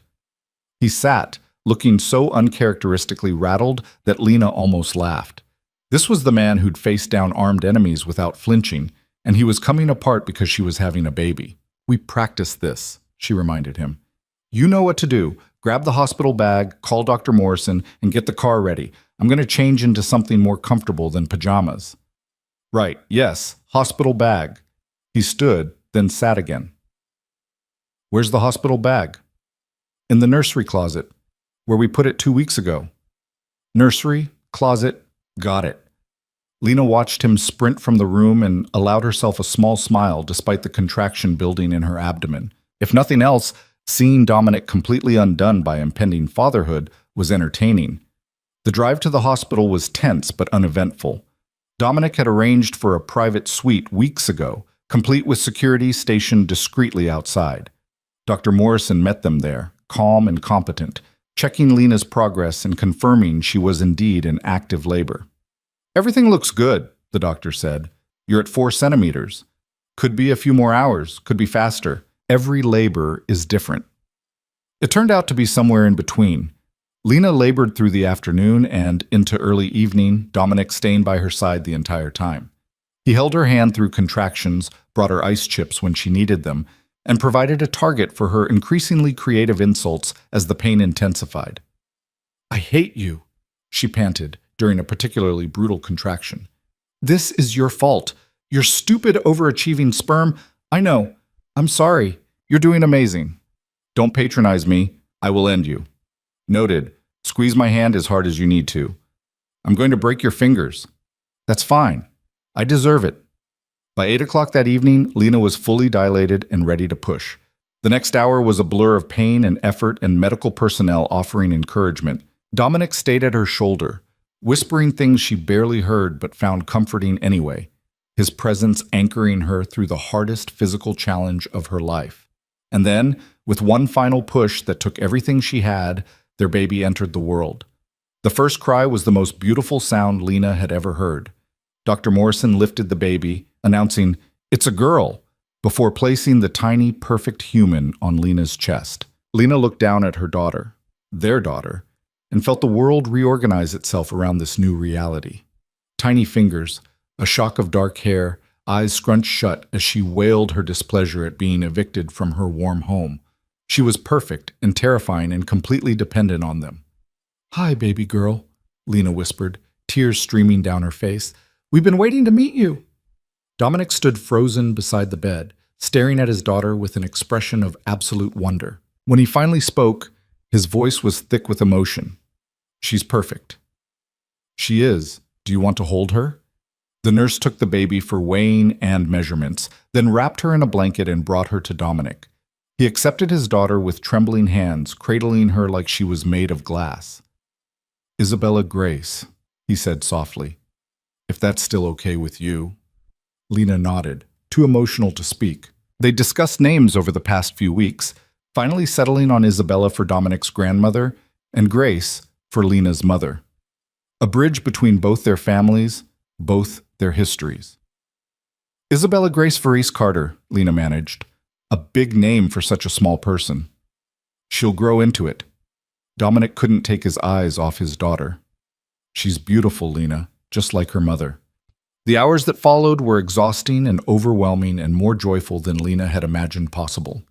Isabella nursed for the first time, slept in her father's arms, was examined and pronounced perfectly healthy. As night fell and the hospital quieted, Lena found herself watching Dominic hold their daughter, seeing in his face a tenderness she'd never witnessed before. "You're staring," he said without looking away from Isabella. "So are you. Can you blame me? I helped make this perfect tiny human. It's miraculous. It's biology. Biology doesn't explain why I feel like my heart is going to explode every time she makes a sound, or why I'm already planning how to protect her from every possible danger in the world. That's called being a parent. Welcome to the club." Dominic finally looked up at her. "Thank you for carrying her, for bringing her safely into the world, for giving me this gift. I don't have words for what it means." "You're welcome. But Dominic, this is just the beginning. The hard part comes next, actually raising her, keeping her safe and healthy and happy for the next 18 years. Minimum. I know, and I promise you I'm ready for it, whatever it takes. He stood carefully, bringing Isabella to the bed.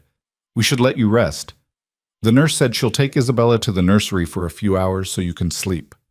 No. The word came out more sharply than Lena intended. I want her here, in the room with us. I need to know she's safe. Something in her tone must have conveyed the depth of her fear, because Dominic simply nodded. Then she stays. We'll take shifts watching her if you want. I'm not leaving anyway. True to his word, Dominic settled into the chair beside Lena's bed, Isabella sleeping peacefully in the bassinet between them. Every few minutes, one or both of them would lean over to check that she was still breathing, still real, still theirs. In the quiet darkness of the hospital room, Lena felt something shift inside her. For months, she'd been fighting against Dominic, against his control, against the life he represented. But looking at him now, watching their daughter with such fierce devotion, she realized that maybe they could build something new. Not the toxic dynamic of possession and escape, but something more balanced, something real. It wouldn't be easy. They had too much history, too many complications, too many fundamental differences in how they viewed the world. But for Isabella's sake, and maybe, just maybe, for their own, it was worth trying.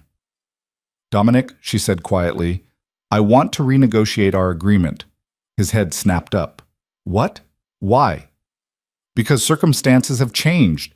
Because Isabella deserves to have both her parents present and engaged, not following some legal contract that keeps us at arm's length. Because I think we can do better than what we settled for. What are you proposing? I want us to try, really try. Not as adversaries negotiating terms, but as partners figuring out how to raise our daughter together. Living in the same house, making decisions together, building something that looks like a family, even if it doesn't fit the traditional mold. Dominic's expression was unreadable. Are you sure? A week ago you were insisting on separate wings and strict boundaries.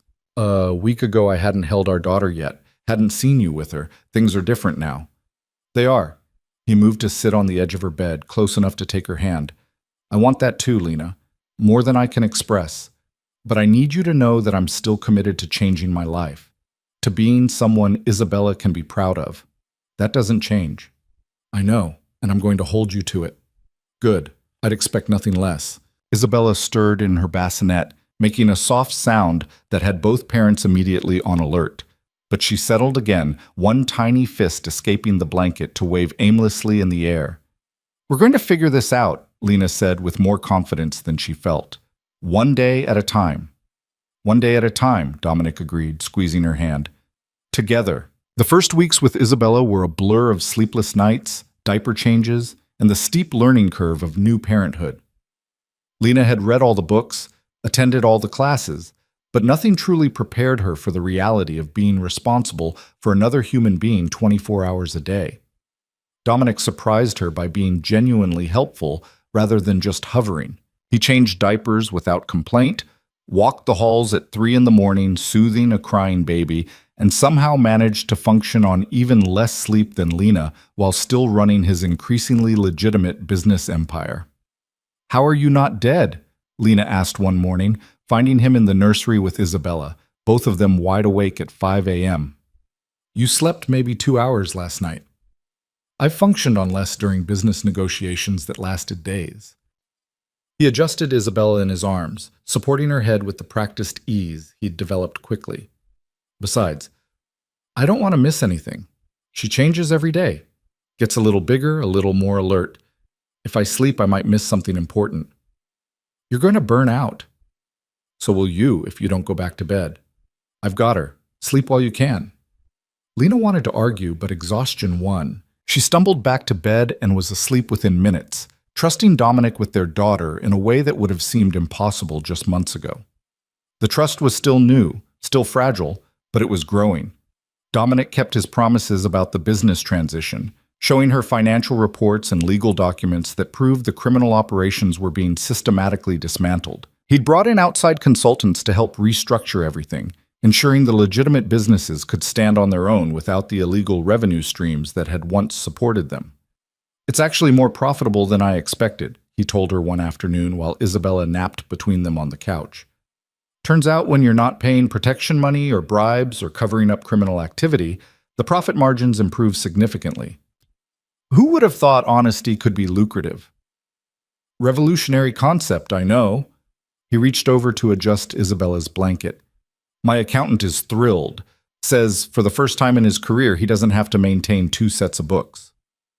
How are your people taking the transition? Better than expected. Most of them are relieved, actually. The ones who wanted to stay in the life have moved on to other organizations with generous recommendations. The ones who stayed are building something they can be proud of, something they can tell their families about without lying. The change in Dominic extended beyond just business. Lena noticed he smiled more, seemed lighter somehow, as if shedding the weight of the criminal empire had lifted a burden she hadn't fully recognized he was carrying. He spent hours playing with Isabella, making ridiculous faces to coax smiles from her, narrating everything he did in a gentle voice that bore no resemblance to the cold tone he used to use with his subordinates. "You're good at this," Lena observed, watching him bathe Isabella with careful attention. "The father thing. I'm terrified I'm going to break her." "You're not going to break her. You're doing great. She's so small, so fragile. How are humans not extinct when we start out this vulnerable?" "We have parents who protect us. Usually." Lena paused. "Dominic, I've been thinking about something. About us." His hand stilled in the water. "What about us?" "We're living together, raising Isabella together, functioning like a family in every way except one. And I keep wondering if maybe we should make it official." "Official how?" "I don't know. Maybe not marriage, that feels like too much pressure. But something more than just co-parenting. Something that acknowledges we're building a life together, not just sharing space for Isabella's sake."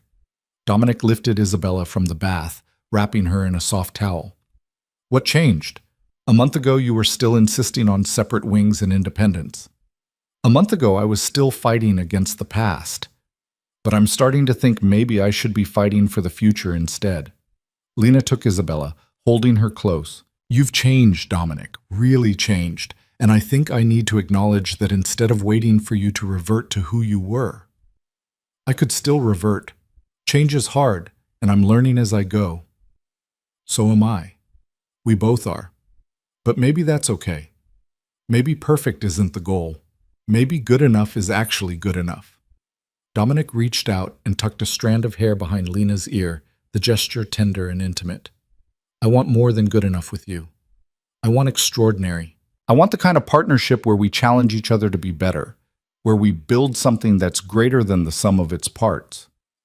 That's very poetic for a former crime boss. "I've been reading, trying to expand my emotional vocabulary." He smiled. "The parenting books all say it's important to express feelings clearly." "And what are your feelings? Clearly." "I love you." The words were simple but weighted with meaning. "I think I've loved you since that first night in the diner when you laughed at my expensive suit and treated me like a regular person instead of someone to fear. I loved you when you ran, even though it nearly destroyed me. And I love you now, watching you be the amazing mother I knew you'd be. I love you, Lena, completely and without reservation." The declaration hung in the air between them. Lena's heart was racing, her mind cycling through years of complicated history and the fragile present they'd built. "I don't know if I love you," she said honestly. "I care about you. I respect what you're becoming. I trust you with our daughter. But love? That feels like something I need to be sure about before I say it." "That's fair. Take your time. I'm not going anywhere." "You say that now, but what happens when I'm difficult? When I push back against decisions or insist on doing things my way? Then we negotiate. We compromise. We figure it out together like adults." Dominic took Isabella back, cradling her against his chest. "I'm not asking for perfect agreement on everything. I'm asking for partnership, for the chance to prove that we can build something real." Before Lena could respond, her phone rang. Rebecca Martinez's name flashed on the screen, and Lena felt her stomach tighten. Calls from her attorney were rarely social. "Rebecca, hi. What's going on?" "Lena, I have news. We identified who sent those surveillance photos." Rebecca's voice was tight with controlled anger. "It was Martin Chen." Lena's mind raced, trying to place the name. "Who's Martin Chen?" "Your former attorney, the one who drafted your initial agreement with Dominic before you came to me." The revelation hit like ice water. Martin Chen had been the lawyer Dominic recommended when they first negotiated terms. She'd only worked with him briefly before switching to Rebecca, uncomfortable with how closely aligned he seemed with Dominic's interests. Why would he do that? Lena asked. Money, most likely.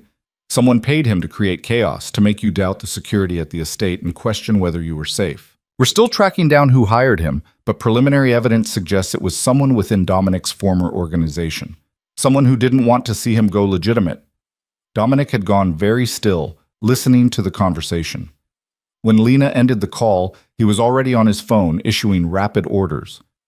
I want Chen found, now, and I want to know everyone he's been in contact with for the past 6 months. Someone in my organization betrayed me, and I want names. Dominic, this ends today. His voice was cold, the crime boss emerging beneath the doting father. No one threatens my family and walks away. No one. Wait, just wait. Lena placed a hand on his arm. You're doing it again. Reverting to violence and control as your first response. This is exactly what you're supposed to be moving away from.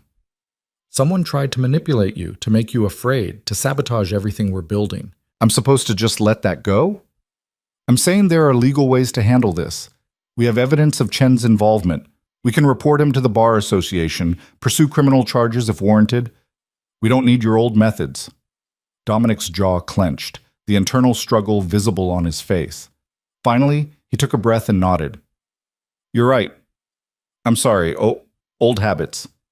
Old habits that you're working to change. So let's do this the right way. Legal, above board, proving that you really have moved on. Okay, legal. I can do legal. He made another call, this time to his attorneys, explaining the situation and asking them to pursue appropriate legal action. When he hung up, he looked exhausted. It's harder than I thought, choosing the legal path when every instinct says to handle it the old way. I know, but it's worth it, for Isabella's sake, for all our sakes. The investigation into Martin Chen unfolded over the following weeks, revealing a network of people within Dominic's former organization who had been working to sabotage his transition to legitimacy. Some were motivated by money, others by loyalty to the old ways, still others by the simple fact that they profited from the criminal enterprises Dominic was dismantling. Throughout it all, Dominic remained committed to handling everything legally. He cooperated with authorities, provided evidence when requested, and resisted every urge to solve problems with intimidation or violence. Lena watched him struggle with it, saw the effort it took to choose a different path, and felt her respect for him deepen. It's like fighting with one hand tied behind my back, he admitted one night after a particularly frustrating day of legal proceedings. Everything takes so much longer, requires so much more patience. Welcome to how normal people live, where actions have consequences and you can't just make problems disappear with money or threats. I'm starting to understand why normal people are always so stressed. We manage, usually with wine and therapy.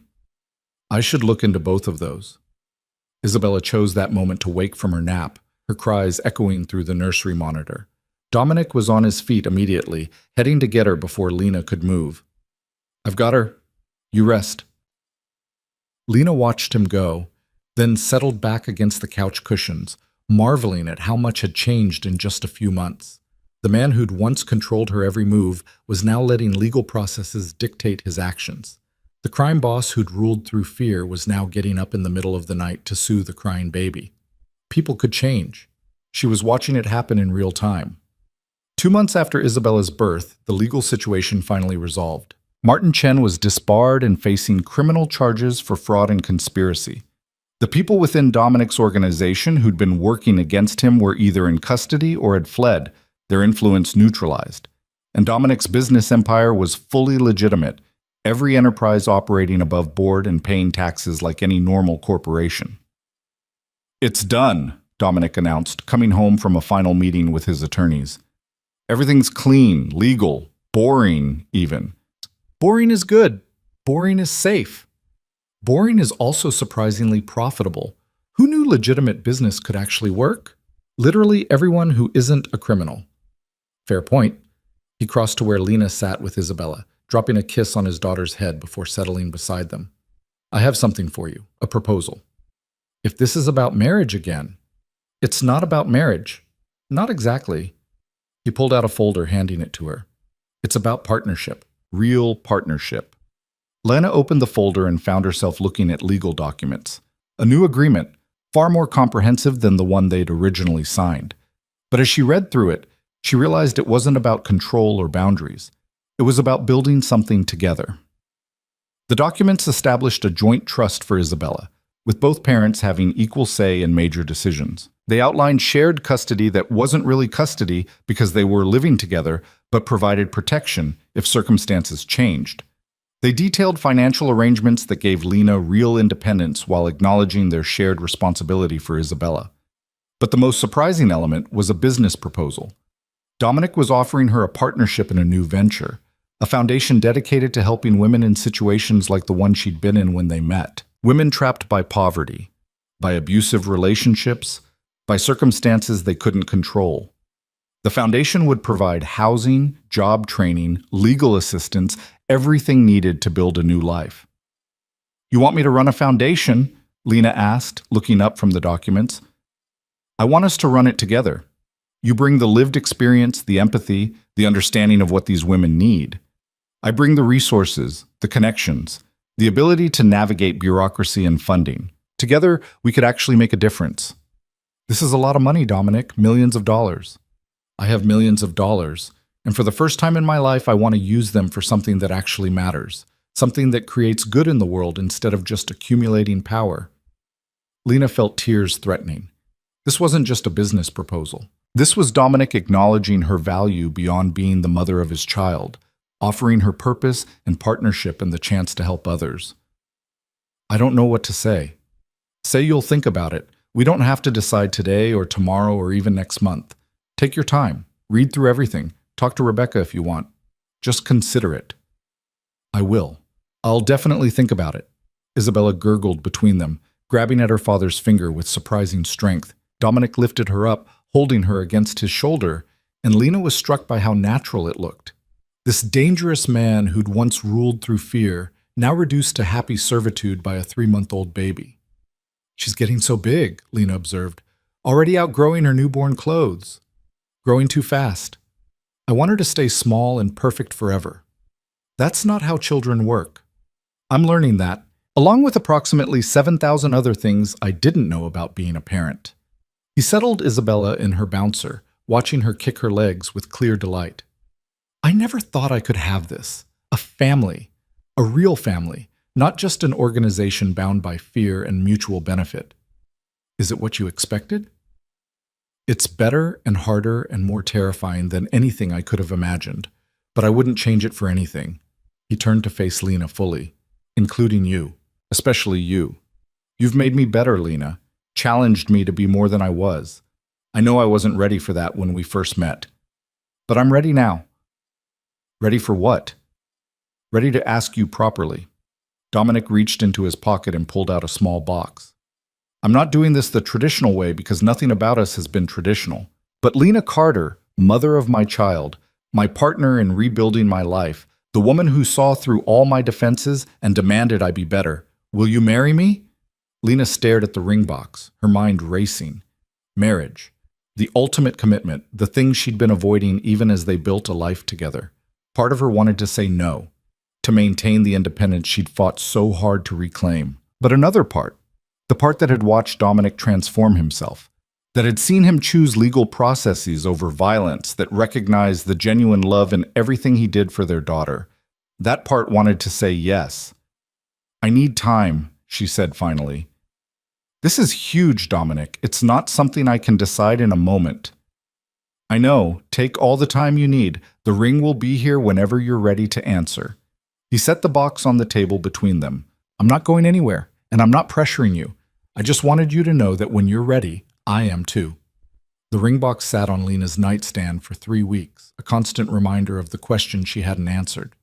She found herself looking at it at odd moments, picking it up, opening it to look at the simple but elegant diamond inside, then setting it down again without putting it on. Rebecca advised her to take her time, to be certain before making such a permanent commitment. Her few friends from the community center back in Toronto expressed concern that she was rushing into something with a man who'd controlled her before. Even the prenatal group she'd attended remotely had opinions about whether marriage was the right choice. But the person whose opinion mattered most was the one Lena saw in the mirror every morning. And that person was genuinely conflicted. The turning point came on a random Thursday afternoon. Lena was folding laundry while Isabella played on a blanket nearby when Dominic appeared in the doorway, his phone in hand and his expression serious. "I need to tell you something," he said, "and I need you to hear me out before you respond." Lena's stomach clenched. "What's wrong?" "Nothing's wrong, but I got a call today from Marco Santini. He's trying to restart his operation in Philadelphia and wanted to know if I'd be interested in partnering with him. Significant money, minimal risk, using my existing infrastructure and connections." "What did you tell him?" "I told him no. Unequivocally, permanently no. And I wanted you to know about it because transparency is important and because I want you to understand that I'm making these choices consciously. Not because I have to, but because I choose to. Because the life I'm building with you and Isabella is worth more than any amount of money or power." Something clicked into place inside Lena. This was what she'd been waiting for. Evidence that when faced with real temptation, Dominic would still choose their new life over his old one. It was one thing to talk about change, another to actually make it when the opportunity for easy money presented itself. "Thank you for telling me," she said quietly. "Always. No secrets, no hidden agendas. That's the foundation we're building on." Lena set down the laundry, crossed to him, and kissed him. Not the careful, tentative kisses they'd shared since Isabella's birth, but a real kiss full of emotion and promise and possibility. When they finally broke apart, Dominic looked dazed. "What was that for?" "For being who you are now, for choosing us, for proving that change is real and sustainable, not just performance." She took his hand. "Ask me again." "Ask you what?" "You know what." Understanding dawned in Dominic's eyes. He took both her hands in his expression tender and vulnerable in a way that still surprised her sometimes. "Lena Carter, will you marry me?" "Yes. Yes, I'll marry you." The joy on his face was almost comical. He picked her up and spun her around, careful not to disturb Isabella, but unable to contain his happiness. When he set her down, he was already reaching for the ring box, pulling out the diamond and sliding it onto her finger. "I love you," he said again. "I know you're not ready to say it back, and that's okay. I love you enough for both of us right now." But the truth was, Lena realized as she looked at the ring sparkling on her finger, she did love him. Maybe not the same way he'd loved her from the beginning, and maybe not with the uncomplicated certainty of fairy tales. But she loved the man he was becoming, the father he was to Isabella, the partner he was choosing to be. "I love you too," she said, watching his expression transform. "I think I have for a while. I just needed to be sure it was real, that we were building something that could last." "We are. I promise you, Lena, we are." They were married 3 months later in a small ceremony at the estate, with only close friends and family present. Rebecca served as Lena's maid of honor, standing witness to the union she'd once thought impossible. Marcus attended with his wife, along with several of Dominic's people who'd made the transition to legitimate business and wanted to celebrate their boss's new beginning. Isabella, now 6 months old and impossibly charming, stole the show by grabbing at Lena's veil during the ceremony and making everyone laugh. It was perfect in its imperfection, a symbol of the unconventional family they were building. After the wedding, they settled into a rhythm that felt sustainable. Lena officially took over as director of the foundation Dominic had proposed, discovering a passion for advocacy work she'd never known she possessed. Working with women who'd escaped situations similar to hers gave purpose to everything she'd survived, transforming trauma into meaningful action. Dominic continued transforming his business empire, expanding the legitimate enterprises and maintaining the boundaries he'd established between his past and present. He made mistakes sometimes, fell back into old patterns of control, but he always caught himself and apologized. The change wasn't perfect, but it was real and ongoing.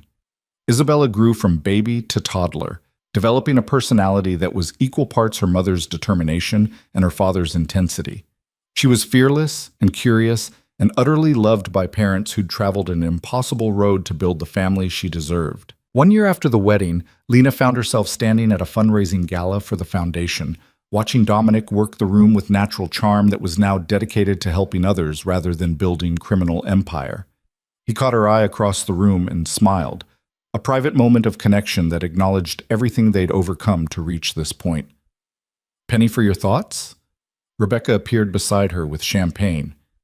Just thinking about how far we've come. A year and a half ago, I was running from him. Now I'm running a foundation with him. Life is strange that way, full of unexpected transformations. Do you think it'll last? The change? I mean, the legitimate business, the foundation, all of it? Honestly, I think Dominic would burn his entire empire to the ground before he'd risk losing you and Isabella. That's real motivation for change, the kind that lasts. Rebecca clinked her glass against Lena's. Besides, I've seen the quarterly reports. Legitimate business is working for him. He's actually happier than he was running criminal operations. He says the same thing, that being able to sleep at night without worrying about federal investigations or rival organizations is worth the decreased profit margins. Smart man. He finally figured out what actually matters. As if summoned by their discussion, Dominic appeared with Isabella on his hip. Their daughter was wearing a tiny version of Lena's dress, giggling at something her father had said. "Mama!" Isabella reached for Lena, who took her with practiced ease. "Having fun with Daddy?" "We've been networking," Dominic said with mock seriousness. "Isabella's very popular with donors. She's already secured 3 large commitments just by being adorable. That's my girl, using her powers for good. Just like her mother." He slipped an arm around Lena's waist, pulling her close. "I have news. The paperwork finally cleared on the Philadelphia expansion. The foundation is officially opening a second location." "Dominic, that's incredible. Do we have the funding secured?" "Fully funded for the first 2 years. After that, we'll need to fundraise, but I'm confident we can make it work." He kissed the top of Isabella's head. "We're helping people, Lena. Really helping them. Making a real difference." "We are. And it feels amazing." The gala continued around them. Donors mingling, staff coordinating, success stories being shared by women the foundation had helped. This was their legacy now, not criminal enterprises or accumulated power, but genuine positive impact on people's lives. Later that night, after Isabella was asleep and the event had ended, Lena and Dominic sat on the terrace overlooking the estate grounds. The same grounds she'd fled across in the rain 18 months ago, desperate for freedom. Now she was here by choice, building a life she'd never imagined possible. "Do you ever regret it?" Dominic asked quietly. "Staying with me instead of running again when you had the chance?" "Sometimes I wonder what my life would have looked like if I'd stayed in Toronto, raised Isabella alone, never given you another opportunity. But regret? No. This is harder in some ways, more complicated, definitely messier, but it's also richer, more meaningful. We're building something real together, and that's worth the complications. I regret how we started, the control, the possession, all the ways I tried to keep you without understanding that you can't keep someone who doesn't want to stay. But you learned, you changed, that's what matters. Because you demanded it, because you refused to settle for less than you deserved." He took her hand, running his thumb over her wedding ring. "I'm a better person because you wouldn't let me be anything less. You're a better person because you chose to be. I just provided motivation. Essential motivation." He pulled her close, and they sat together in comfortable silence, watching the moon rise over the Hudson Valley. Somewhere inside, Isabella slept peacefully in her nursery, unaware of the complicated history that had brought her parents together. She would grow up knowing only that her father ran successful businesses and her mother helped women in crisis. She would know safety, stability, and love that came without conditions or control. She would have choices, real choices, about her education, her interests, her future. Everything Lena had promised her that night in the Toronto apartment when she was still unborn, and the future was uncertain. "I've been thinking," Lena said, breaking the silence, "about expanding my role at the foundation, maybe going back to school, getting a degree in social work or nonprofit management, making this a real career instead of just something I fell into. I think that's an excellent idea. You're a natural at it, and formal training would only make you more effective." Dominic shifted to look at her. "Whatever you need to make it happen, time, resources, childcare for Isabella, just say the word." "Just like that? You're not worried about me being too independent? Lena, your independence is what makes you extraordinary. Why would I want to limit that? He smiled. Besides, I learned my lesson about trying to control you. It doesn't work, and it nearly cost me everything. You really have changed. I'm still changing. Every day I'm learning how to be better. For you, for Isabella, for myself. The work never stops. Good. Because the minute you stop trying is the minute we start having problems. Noted and accepted. They talked for another hour, planning the foundation's expansion, discussing Isabella's upcoming first birthday party, debating whether they were ready for another child someday. Normal conversations between partners building a shared future, remarkable only in how unremarkable they'd become. When they finally went inside, Lena paused at Isabella's nursery door. Their daughter was sleeping peacefully, one arm thrown above her head, her expression content. The room was different from the one Dominic had prepared in the estate months ago. Lena had redecorated, adding her own touches, making it truly theirs rather than his. She's perfect, Dominic whispered from behind her. She is, and she's going to have the childhood we never did. Safety, stability, parents who work together instead of tearing each other apart. She's going to have everything we can give her, and when she's old enough to understand, we'll tell her our story. All of it, including the complicated parts. She'll probably write a therapy-heavy memoir someday. Probably. But she'll know she was loved. Absolutely, unconditionally loved. That's more than many people get. They stood together watching their daughter sleep. Two people who'd started as adversaries and become partners, who'd fought through impossibility to build something real. It wasn't a fairy tale. There was no perfect happy ending where all problems disappeared, but it was honest and hard-won and theirs. Lena thought about the woman she'd been when she first met Dominic, broke, struggling, dreaming of a life beyond the diner's fluorescent lights. That woman would be shocked by where she'd ended up, married to a former crime boss, running a foundation, raising a daughter in an estate she'd once fled like a prisoner escaping confinement. But that woman had also been braver than she'd known, strong enough to run when running was necessary, strong enough to stay when staying became possible, strong enough to demand change and wait for it to actually happen. Come to bed, Dominic said softly, taking her hand. Isabella will be up in a few hours anyway. We should sleep while we can. Lena let him lead her away from the nursery, down the hallway that had once felt like a maze of control and now felt like home.